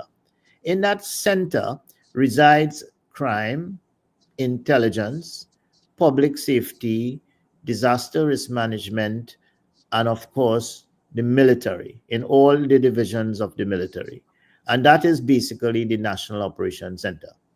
The National Operations Center is supposed to be a 24-hour situational awareness center that breaks down the barriers between data and data sharing, that allows surveillance and intelligence agencies to coordinate key intelligence threat analysis that occurs on a covert and overt basis, and allows the Prime Minister, who is the head of the National Security Council, and the other council members of the National Security Council via the National Security Council Secretariat to obtain, and on a needs basis, anytime, day or night, the complete picture of Trinidad and Tobago in terms of intelligence, what is happening overtly and covertly. And that is what the NOC has to do, and they have to get that done right away. The second thing that is very important is this whole command and control system. The understanding and the actual drilling of that depends on what the goal commander. The goal commander is not the goal commander of police, and that is a problem. The goal commander of police, there must be a goal commander of fire, there must be a goal commander in the military, there must be a goal commander in, for example, border security or immigration, customs. So whenever there is a large event, for example, a diplomatic thing like VSOA or Shogam, or a sporting event like ICC, or 20,000 people down the peninsula, that command and control system must be stood up, right? With NOC being the 24-hour situational awareness center. And when those other events come up now, then the other command centers will come up. They call them emergency operation centers. So when a peninsula event occurs with over 1,500 people, there must be a physical command center in the peninsula run and organized by the Chaguaramas Development Corporation. They must set up that. And in that, they must have a goal commander that connects with the other goal commanders to make decision-making are very important. You see, if you don't do those things and you don't understand that, crap will smoke your pipe. I was listening to Susan Martin, and I don't think she understood herself what the structure was needed here. I mean, when she was laying out no, I didn't thought. And we attempted to meet with the CDA many, many years ago, 2011, 2012. I had meetings with them. Yes, I wasn't buying what she was selling there. They don't understand what NOC, NEOC means. Emergency Operation Centers, right, are EOCs that has to be set up in all the key stakeholders involved in any type of event or occurrence that is happening in the country, right? So when you have multiple events like Carnival, you don't have to have one for each. You have to have one that coordinates all others and bring key stakeholders of all of them, right? Either virtually or physically, because these days you don't need to have to be physically, but you have to be able to connect. Yeah. Dr. So Ramnap, yeah, let me cut you for a second here. yeah. I want to come back to something that you brought to our attention also, right? It was that that Flava food festival in Port of Spain there, where the entrance is 3 turnstiles and just one exit turnstile, right? So the planning that went into that, right? There's no expert planning there when it comes to safety and so forth. That's a risk. It is So a who was risk. the person? Who was Yeah, the person who planned this layout and So this access, egress, and so forth there? we'll Right? give them a little bly as it was the first, right? Of course, we know that the PNM has had many events with thousands of people similar to that in the past. So we are not saying that the UNC government has failed. What we are saying now is that, look, we have a government and we have a prime minister who came into power telling the country that there are certain things like noise pollution, events, right?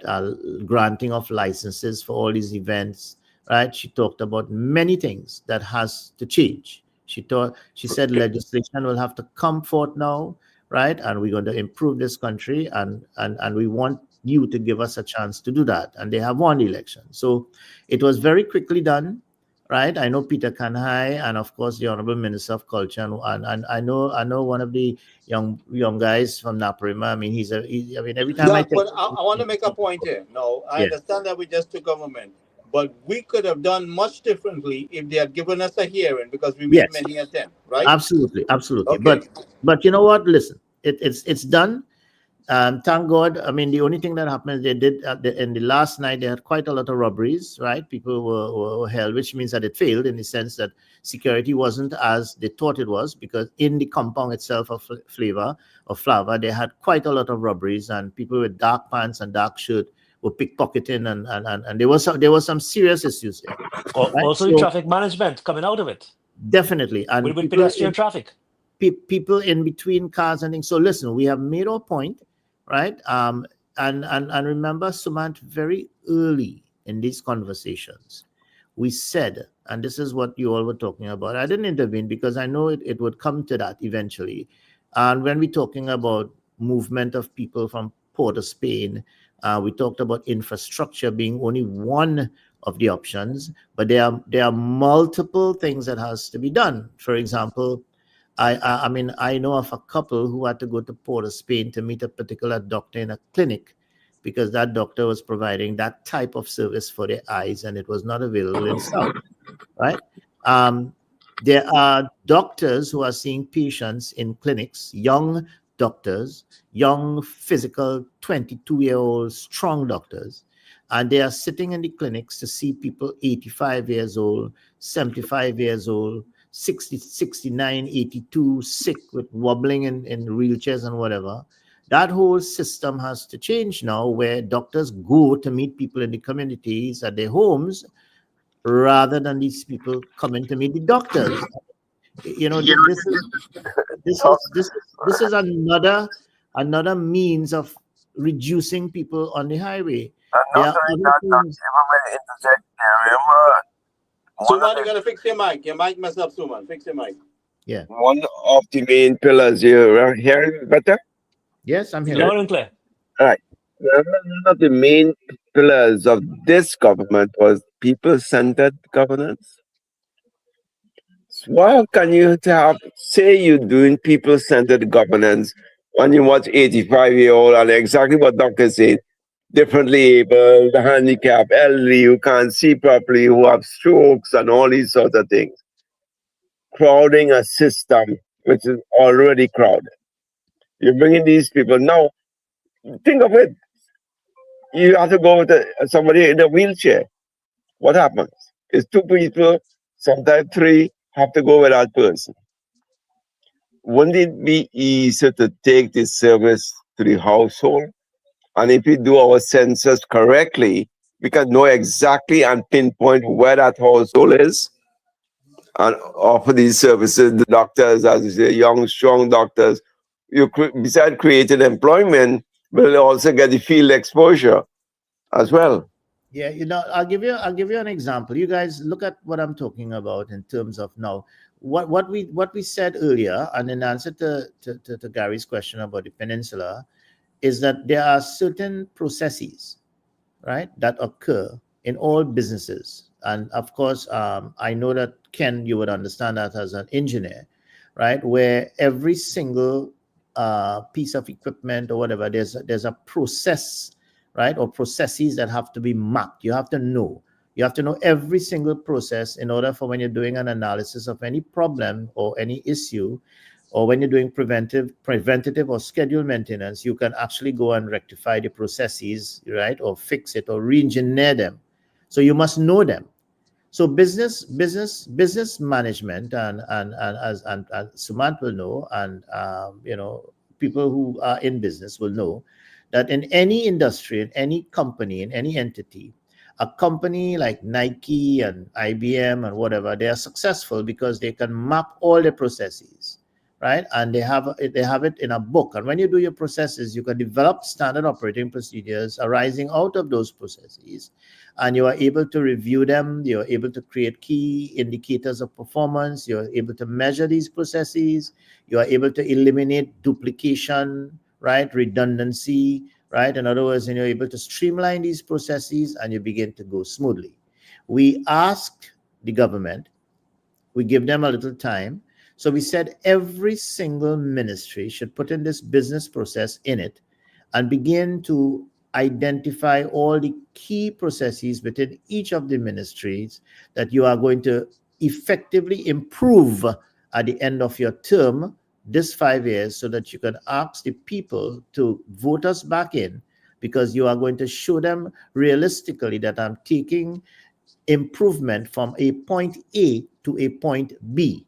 So in order to move from A to B, you have to know what A is, so that if you know what are the processes, for example, for the management of crowds in large events, which will fall under the Ministry of Local Government primarily, the city or corporations that have these cities, they are the ones who are responsible for all the burgesses.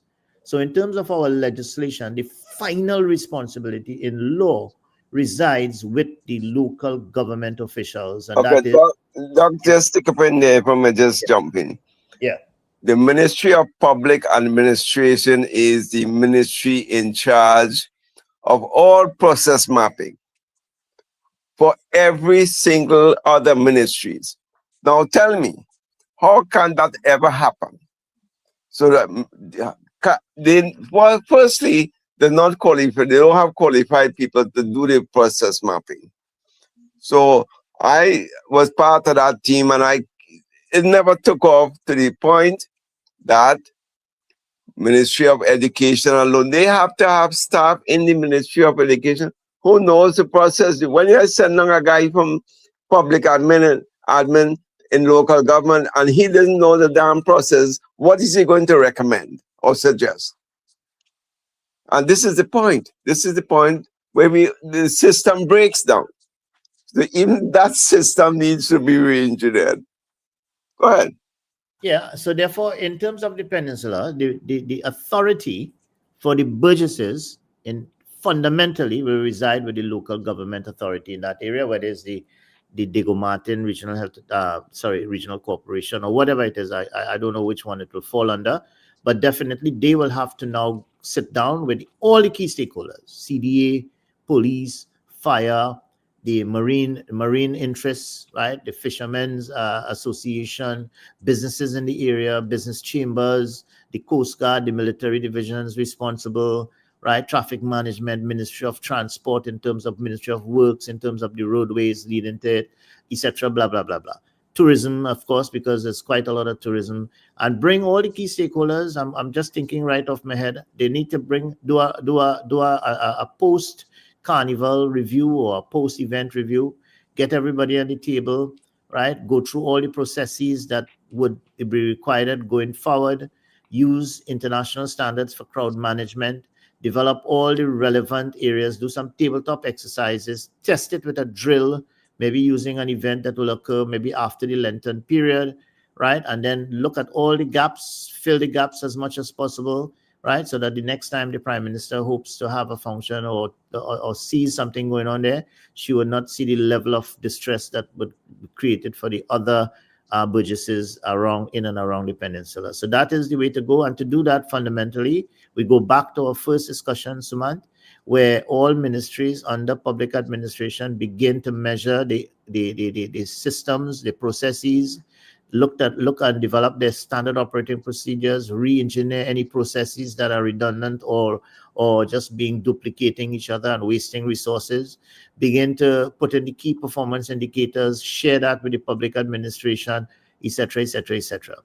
I want to, the severe lack of trained people to do process mapping. Now, public admin is telling you as a ministry, or let's say Ministry of Works, can you draw up the processes for this?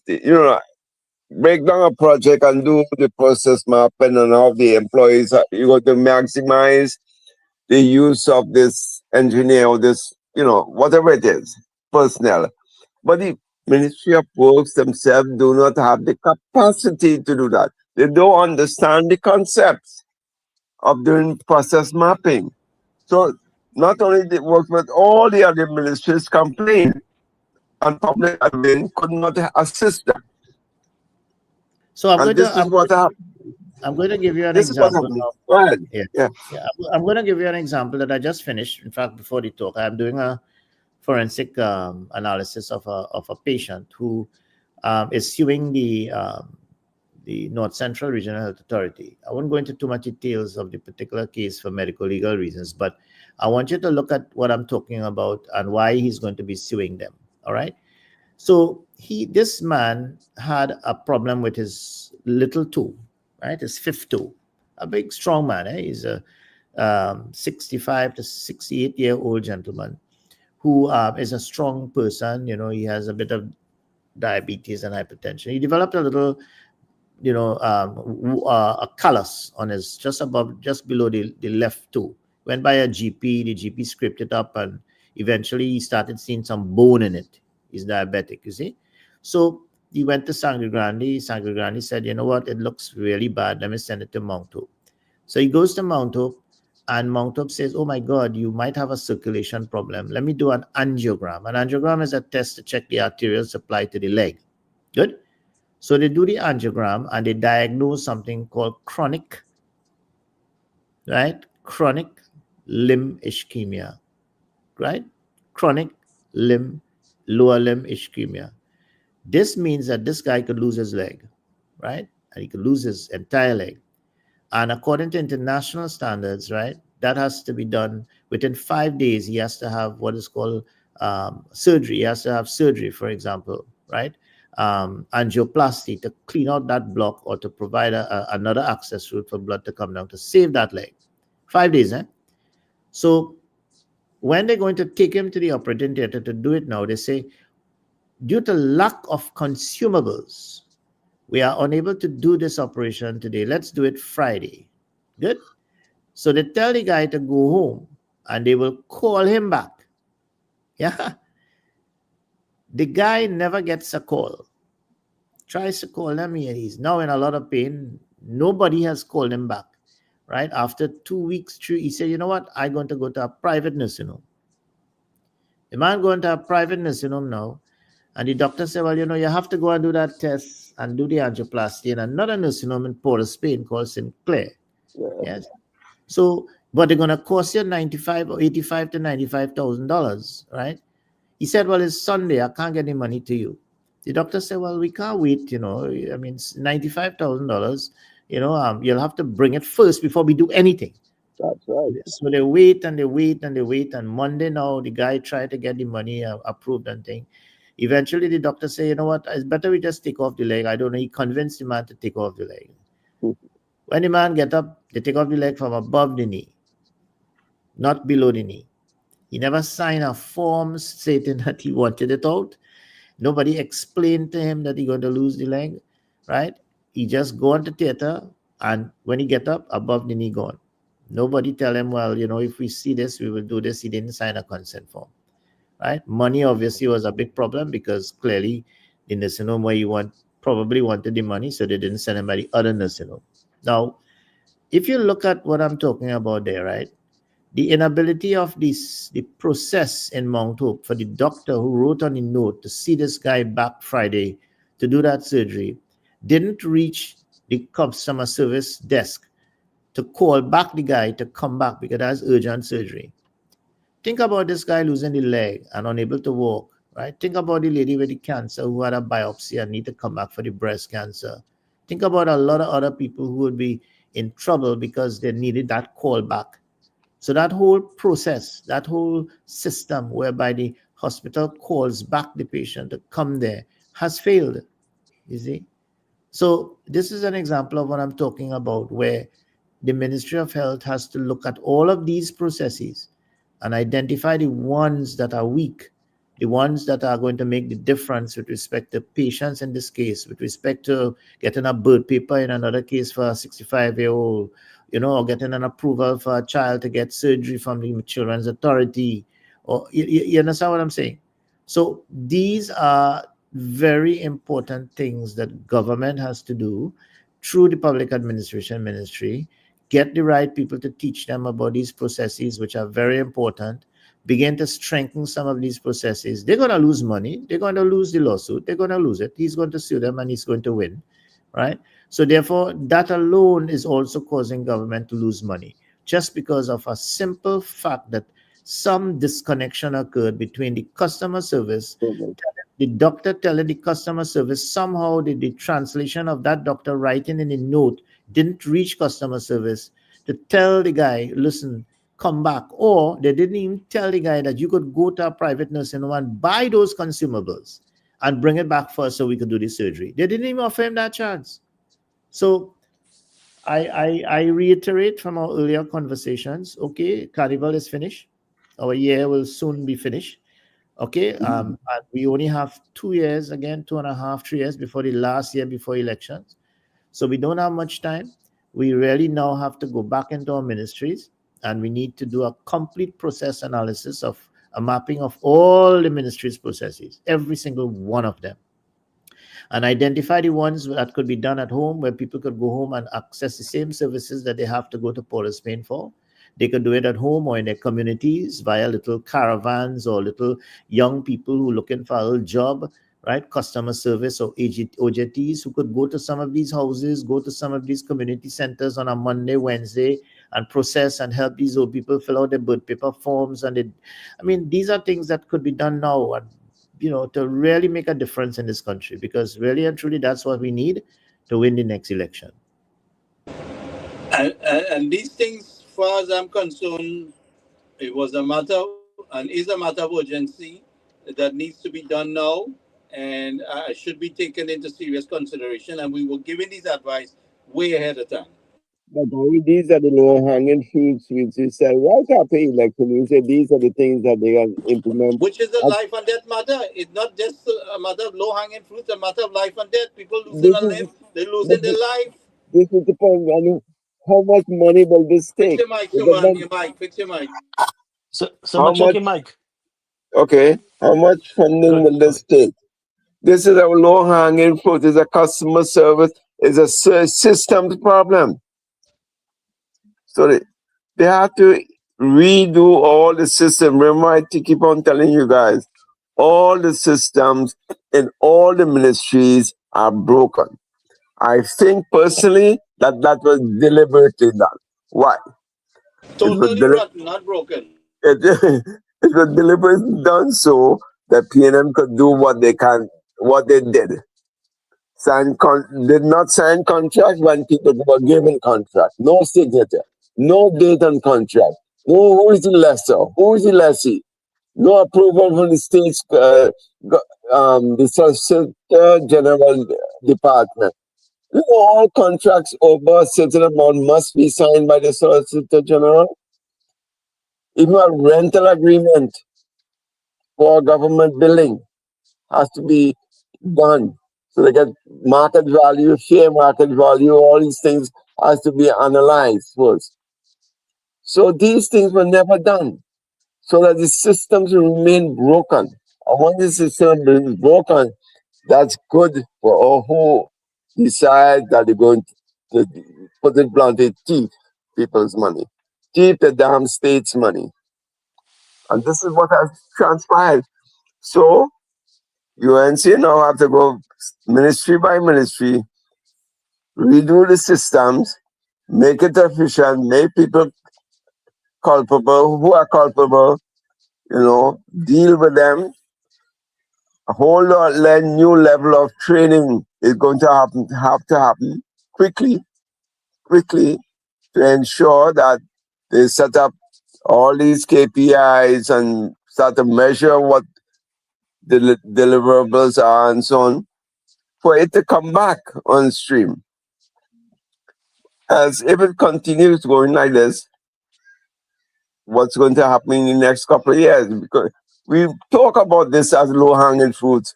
Just now I said that damn year going to pass, and the low-hanging fruits getting even lower, and nothing is being done. And this is the BS that's happening. And the How- low hanging fruits are going to fall off the tree and Yeah. rotten in the ground like mango and cause more fly and mosquito and not get any. And- So I mean, this and- is a matter of urgency. I've always said it's a matter of urgency. And Gary, you know how early we identified those fruits. That's certain things, Doc, you as well know that. From early on, we identify these things. Right? So it's not rocket science, my friend. It's just knowing how the system operates and basically where the gaps are. You do your little gap analysis. Like this case, what Doc is mentioning, it's a strict case of customer service. Did the doctor ever inform customer service or liaise with customer service? Hey, look at that. No, it's a case of poor healthcare management. Yeah, well, that is the overall poor That's healthcare. what But that, customer service for. So you have to blame from the top, in the sense yeah, that the but that's structure what I'm saying. is not set up to work efficiently like that, right? The doctor did what he was, trained to do. You say, hey, he did what he has to do. But where is the system connection? Where is the connectivity between the different phases of it all? It breaks. They were supposed to call back the guy and inform him. Where's the instructions to do that? From whom?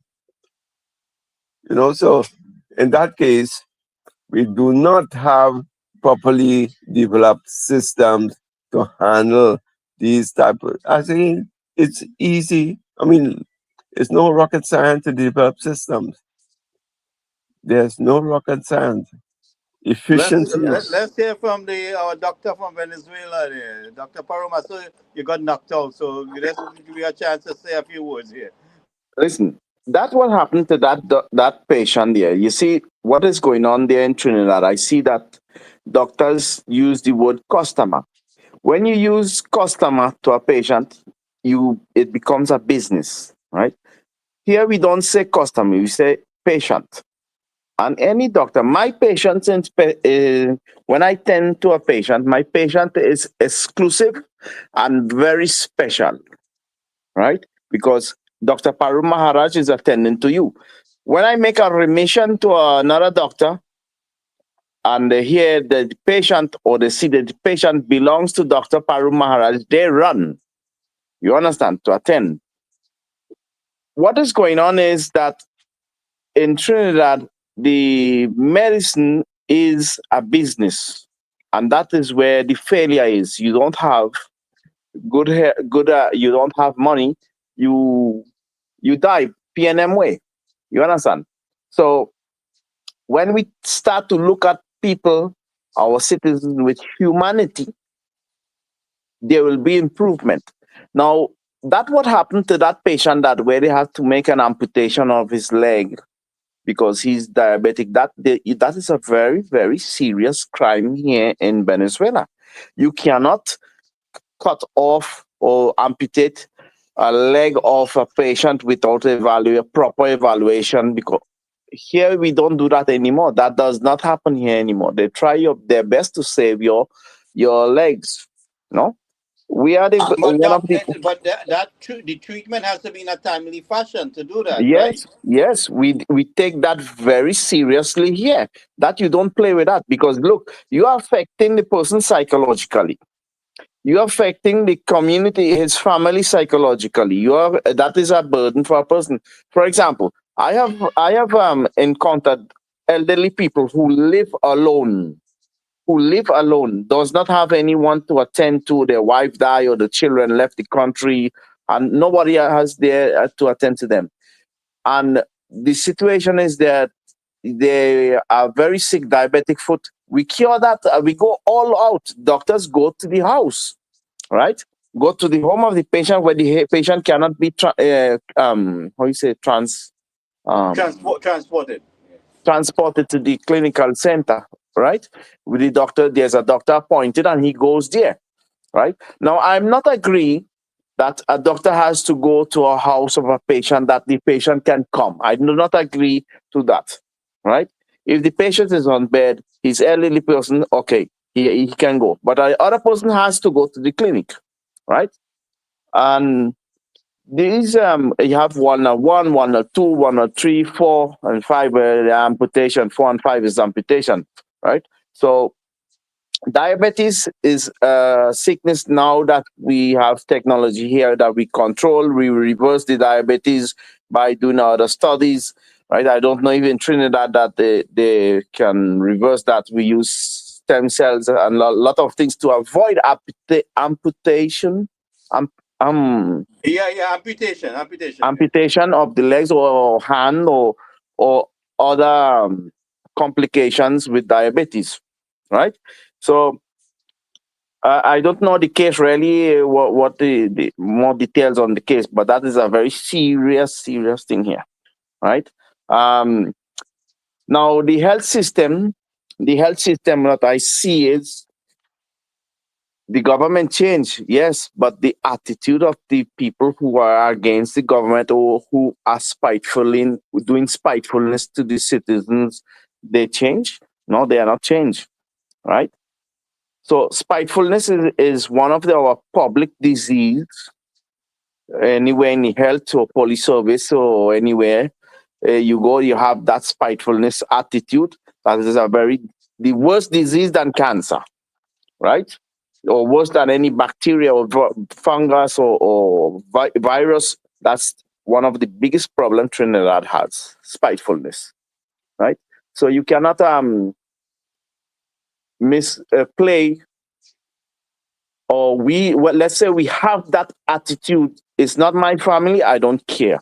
It's not my friend, I don't care. That is what is going on, right? That guy was to be called. That guy was to be attended to appropriately. Appropriate. He has to be attended. That is, if he go to the theater and he has no materials to operate him, he has to do that next day.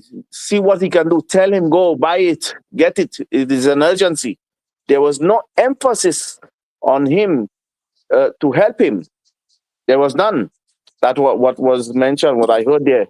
You can see there was none. And the thing about it, Dr. Parum, is nobody's to hold these people accountable for many years. So it become a culture and a norm. And they can do you what they want and you have no say. Yes, and that is totally wrong. Look, spitefulness is in all over the world, all over the place. Look, I have a friend in Trinidad. In 1 month, he had 37 tickets. Why? Police spitefully did it to him, and they followed him, give him tickets. 37 tickets in 1 month. You think that is right? That is spiteful. And the same officer, and there are 5 officers. Each one of them, they wait for him anywhere and they give him ticket. You understand? He reported. They say, no, he's already in system. He cannot do anything. So who corrects these things? Who corrects it? You understand? The citizens are suffering because of lack of technology, lack of information, right? And what Dr. Ramrup is saying is we need this information, we need this technology up. What Suman is saying as well, what Mr. Kenny as well as said, has to be upgraded, has to be done. You see?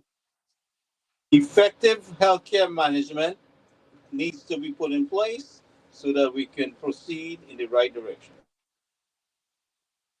Very effective. Not only put it in place, Mr. Gary, not only put it in place, is the next thing is when you put a project in place, you have to maintain it, the service. Yeah, but it has to be Maintenance is enforced. No, very, but it has to be put in place. There's yes. there's none in Put in place place and because everybody maintain. do what they want.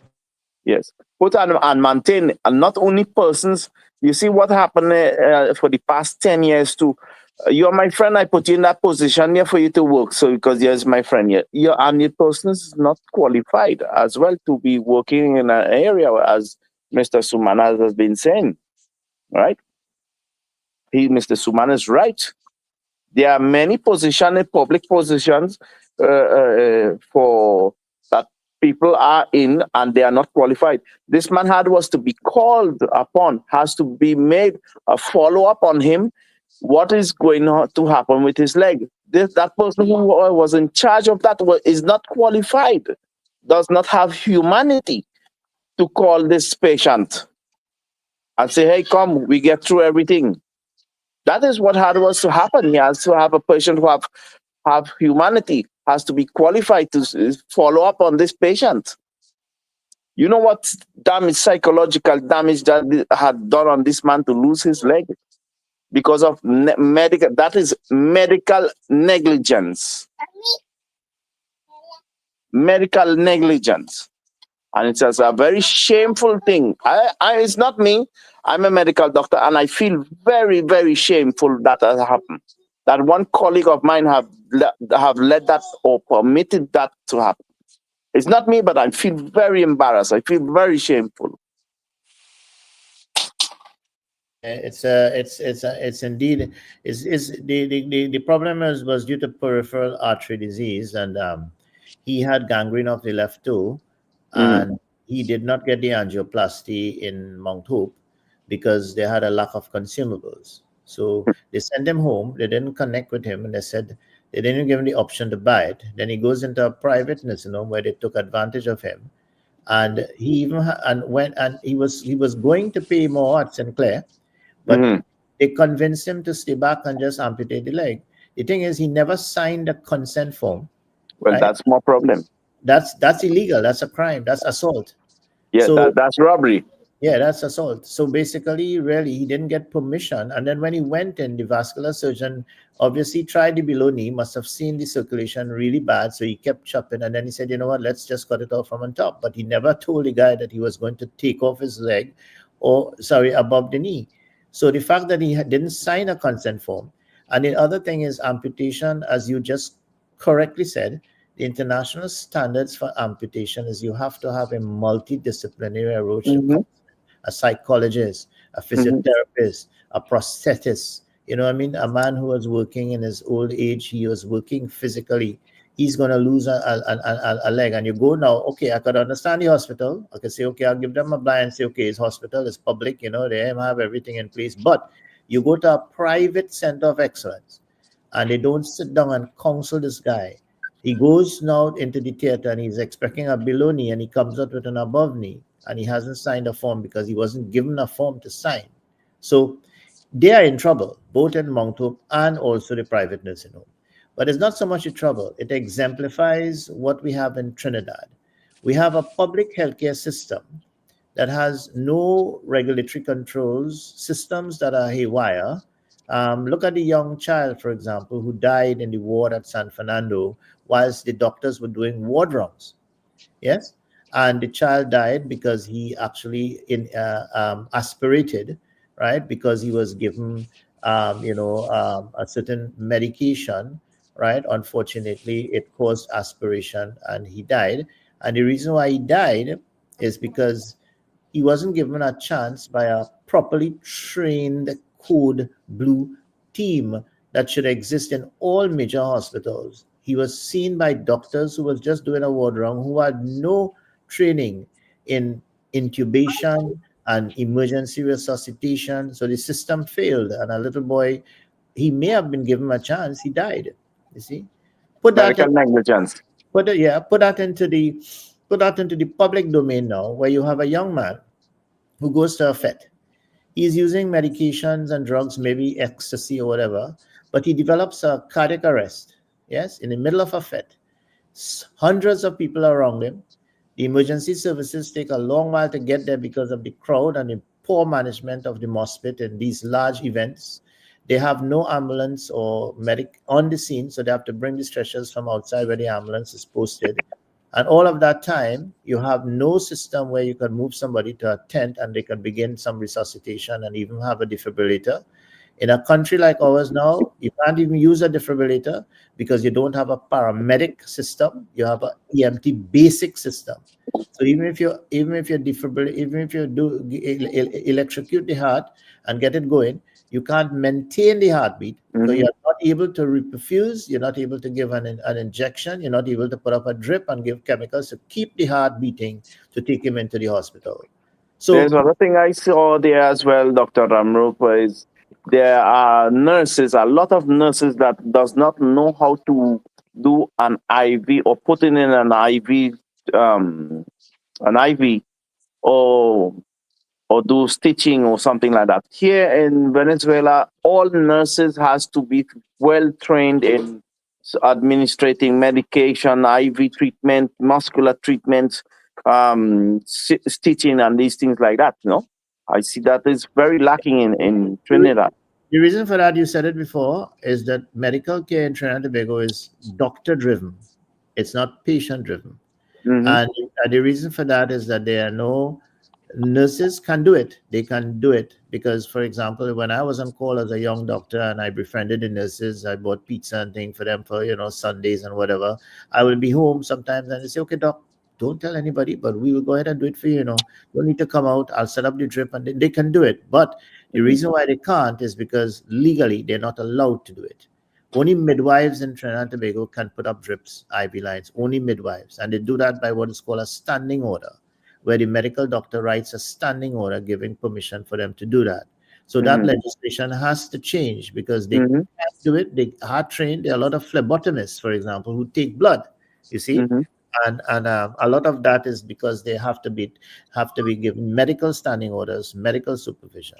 So there are quite a lot of things have to change, and these things I'm hoping, and the only way we can change them is what we said before. Sumant, we talked about it, and we keep saying it over and over. You need to measure. You need to write down and map all your processes. Good. Each process has a standard operating procedure.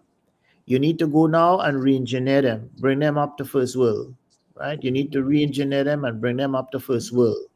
Create the standard operating procedures, develop key performance indicators, begin to measure your healthcare, and then and only then you can say, at the end of 3 or 4 years, you have improved the damn thing. You have improved the damn thing universally, not just in North Central or Northwest and whatever. The whole country has to improve that system where if a doctor has a patient according to his profession, whether it be obs and gynae, vascular, or whatever, he sees a patient that falls into the category of urgent treatment, like this man who had gangrene of one toe when he presented in Sangre Grande. And within 2 months, he had an above knee amputation, right? Because they refused to do the angioplasty, right? Because they had no consumables. And the other cases, they refused to send him to Sinclair where he could have paid and get it done. And they decided to amputate the man's leg. And when they decided to do it, they didn't even tell him that they was going to do it above the knee. So you see, look at in that case, a lot of people got to be locked up. I'm sorry. Look at that. So yes, locked up. One more question, doctor. Here in Venezuela exist hydraulic angioplasty? Does that exist in Trinidad? Yeah, the vascular techniques are very advanced here because the vascular surgeons are very, very competent. They have the technology, they have the equipment. It's just that it's private. So the problem now is that if you give trouble in the hospital, the intention is go privately and I'll do it for you. And I think that is one of the problems. Is there's some bad ethics, and I think that is something that what I'm trying to say. And this is just not in healthcare, Doc, guys. I mean, this is throughout. I mean, Sumant, we keep saying this is throughout the public service. There are other things in other ministries that are similar. And we agree that it has been created there. It has become culture there because of the PNM and what they have done in the past, right? So very, very, very, we are asking and we are pleading with our boys now.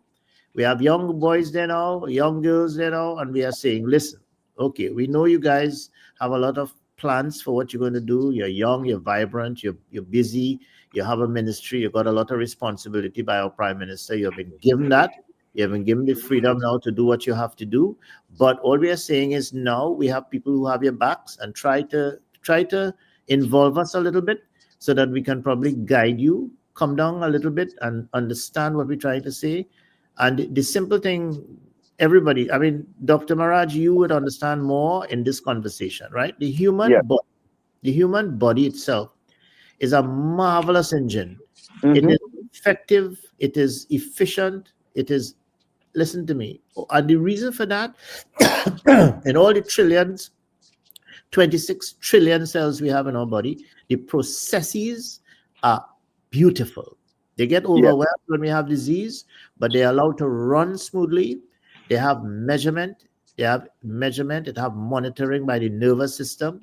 And the brain itself is the one that coordinates everything via the organs that we have in our body, these 11 to 12 organs. So the processes in all the ministries, especially Ministry of Health, they have to be redefined, they have to be mapped, they have to be measured, they have to be re-engineered, and they have to be brought in line with first world standards. All that you're saying, Dr. Maraj, even from a guy who needs to have an amputation, whether it's a damn toe or a toenail, there is a specific standard whereby people come and have a chat with him. There are certain things that they have to tell him, especially the prosthetic guy have to come and show him how a prosthesis will work, how he will get back to his life. The psychologist has to talk to him, right? There are certain people who will come and talk to him about the phantom limb pain that he might get. It's just not saying, okay, let's cut it off and call our judge and go home. No, it has to be done properly. So these are things that we don't have, doctor, and we are trying to put it in place because what we are trying to tell the government now is if you do these simple things, and it's not simple in the sense that it's something that we invented, it is required in terms of international best practice. It is required in terms of standards of crowd management, traffic management, disaster risk management, forensic medicine management, healthcare management. There are international standards, and don't let the people who are PNM within the ministries get you down and keep you down by bamboozling you and creating these blocks and these blocks for you, because you're going to get Spitefulness. Yes, you're going to get the blocks. I worked in ministry. I worked in health and national security at the highest level in national security. And there are these mental blocks that they put for you. They block you. They make you feel like you can't get things done. And they keep blocking you until the 4th year of your power. And when it's the 5th year, that's it for you. You see, this is what we have to make a strategy, because in medicine school, we see military training. Now, what happened is your mind is changed when you get into this environment. Now, as military doctor, you get this training to get things done.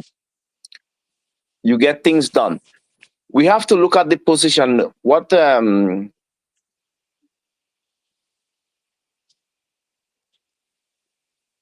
hear me now? Okay. We identify the problem, right? We don't make a circle and get back to the problem again and say, look, this and that. We make a straightforward project and go ahead. So these people who are blocking us or creating spitefulness, you just get rid of them. When you say get ready, get them out of the way for to have progress. If we do not do that, they will destroy everything that you are creating for the goodness of our nation. Right? Yeah, Who but likes Doc, it or don't like it, they just They get want out to of the maintain way. the status quo. They yeah, want to but derail your government so your government could fail. We are trying to function here as a risk management team, trying to protect the interests of ourselves and our government so our government could succeed. And all we need is an heir. So he that had an heir, let him hear, right, gentlemen? Right? yeah, You see, I So get through. I just was just they placed me in a hospital. I will not say which one, where there was a lot of disaster, um, bad how you say co-workers relation. I say, look, I'm not interested in your relation with anyone here. I'm not interested in friend or anything. Just get the job done, and that's it. that's it. So, That's it. I don't care if you have to travel far. I don't care if you have problem with the cleaner. I don't. Just get the job done. You don't get it, you just get out. In one yeah, month, I get everybody loving everybody, and I get everybody doing everything. They even painted the building as well. You but understand? So we have to have a person who is serious in getting things done than speaking. Doc, that's easier done than said, you know. The thing is that you could do that when you have a I do it. private setting. I do it. But You just give me what to do and I do it. You will see. that's a private setting. But when you're in the public sector means state sector. They're governed by certain regulations. For example, you want to terminate somebody, you need to give them 3 warnings. Your PS supposed to write up this person 3 times. On the 3rd time, then they can take you to appeal and they prolong the process. It will take you 2 years to get a hearing in some cases. When you add it all up, it's 5 years have gone. And when their party comes back in paper, nothing has changed. So you see, when you're in a public setting, it's difficult to eliminate someone. However, in a private company, I'm the CEO. Hey, you're not up to speed. Take a walk today, right? And don't come back, till next year or next month. You could do that in a private setting, but in a public setting, it becomes difficult because of the legislation involved in terminating someone. Because if you do that, you open up yourself as a government to a lot of new litigation. But gentlemen, we discussed before how we can do that, right? That you could create a certain structure, right? Well, Yeah, I think it's just, Dr. Ramrup went through a lot of that also No, but with the when I'm processes saying, and so forth. Suman, remember we had discussed that about to, creating something cir- like a CEO. to circumvent the system, what you need to do is bypass the existing structure, right? And run these things like with CEOs who think And business like. for me, is either you dredge the river, raise the bridge, or bore a hole through the mountain, but we have to get it done, right? Well, the Correct. thing, it's lovely to say that, and I wish that can happen, but knowing how the system operates, it's going to take a No, we while. have we have to have the will to Yeah, penetrate the system. it's We going have to to take have a the while, will to capsize the and system, and who vex. and it has to be driven That's from it. the top. It has to be driven from the top. Ministers must have a clear idea of what to do and how to do the damn thing. They will just get You see, pussyfooting with their PSAs and senior staff and will laugh and smile with you. Hey, yeah, you're doing a good job. And come 3 years, 4 years later, they're ready to kick your ass behind. This is what transpires. And every 5th year of an election, you see this recurring. Yeah. You got to be careful under what you do, unless you change the systems, boy, and make people, help people accountable for their actions, and you know, termination of jobs and so must be something. Hey, did you break this rule? Did you break that rule? Who you informed? Make them accountable and failure of doing that will result in your termination. But we don't have the legislation to do these things. We are bound by all public service rules, which I told you before. You must have 3 write-ups from your PS that you are incompetent, you're not doing a good job. That your first year, next year, when you get your next report, they say, okay, you were late so many times. Okay, on the 3rd year, you get a next bad report. Only after that can they find grounds to terminate you. So you see how long and drawn out is that process to terminate a public service employee? That's the way it is. Well, And who is going to change that? Who is changing that, I should say? Ministers cannot hire, and ministers cannot fire anybody. That has the prerogative of the permanent secretary or the various commissions, service commissions, department, statutory, public service, teaching service, all these commissions, they are the only ones who can hire and fire someone, not ministers. So that's the law. That is the law. So these things have to be changed quickly, as pretty soon we will be entering the 2nd year of this new administration, and the low-hanging fruits are getting lower, but nobody is picking them. So what's going to happen? This is the way I'm seeing this thing unraveling. you see, a constitutional law abolish a no constitutional law. When a law is broken or a normative is broken, has to be dealt with immediately. When you get in, when there's interference or injustification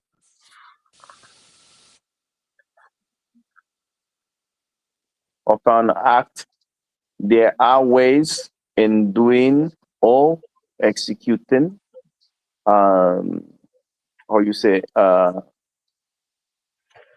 law, right?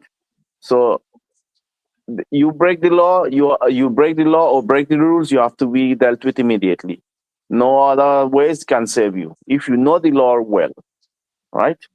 So I get things done fast, and things has to be done fast when you are completing with normatives. You can go run around, you can sue me. Well, you take 4 to 5 years to sue me. Well, then I fire you till at once. Go ahead and sue me. Go ahead and sue the government, but it will take you time.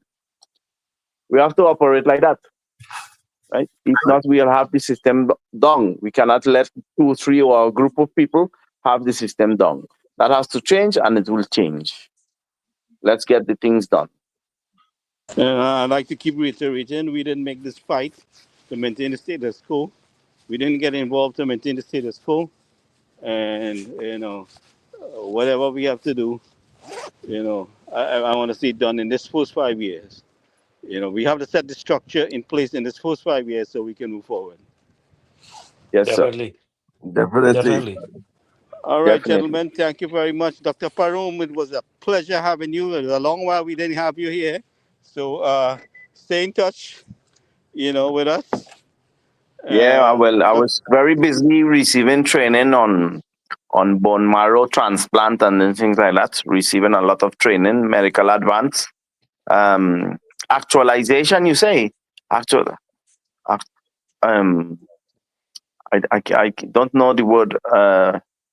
Advancing, restudying again on a lot of things. All right, upskilling. Upskilling, updating. Dr. Ramu might have to help you on that part. Yes, yeah. Updating on studies and new technology that has been coming. Upgrading. Yes. Right, and that's why you didn't see me, guy. You see me a long time. But I think I have a 2 weeks vacation of studies. Here they obligate you to study a lot.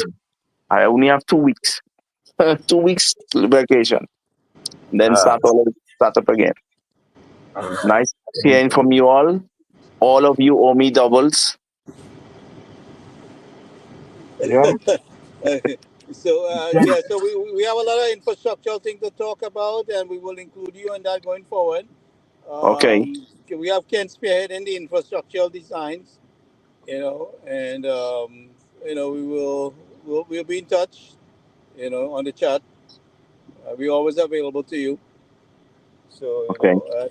gentlemen, Dr. Ramo, do you have any last words or anything you want to add? No, I just want to hope that the Minister of Local Government, I know she cleaned up a lot of the city yesterday. Kudos to the team. I mean, the place was very dirty. But I hope that she could convene a meeting very soon with the Ministry of Legal Affairs, licensing committees, to discuss, public safety as a whole. Right. So if you can spare that discussion with her, I will remind her about meeting with you. I also they're supposed to meet with Ken in reference to some infrastructural things, so all of that could fall in place. Listen, like I told after Carnival, remember that discussion we want to meet in where we want to meet, right? So that first meeting. So we'll discuss that off air and move forward with that discussion on the infrastructure and disaster planning and all these things. So definitely, we're going to try to get an appointment there as soon as Ken can get down to Trinidad. We Hopefully you'll be we back planning from that trip. Canada, Yeah. right, Doc? All right. You'll be back from Canada within a couple of weeks. Yeah, by about the 12th of March. That's perfect time. All right. So mid-March with for that meeting, I'll try to arrange that. Okay, good. Definitely. All right, gentlemen. So good All right, night. guys. Have a good night. Buenas Take noches. care. Good Dr. night, Okay, Rose, everybody. buenas Dr. noches. Mara, Buenas Doc, take noches, care. señor. Okay, Samantha, good Okay. night. later. Take care. Bye. Thank All you. right.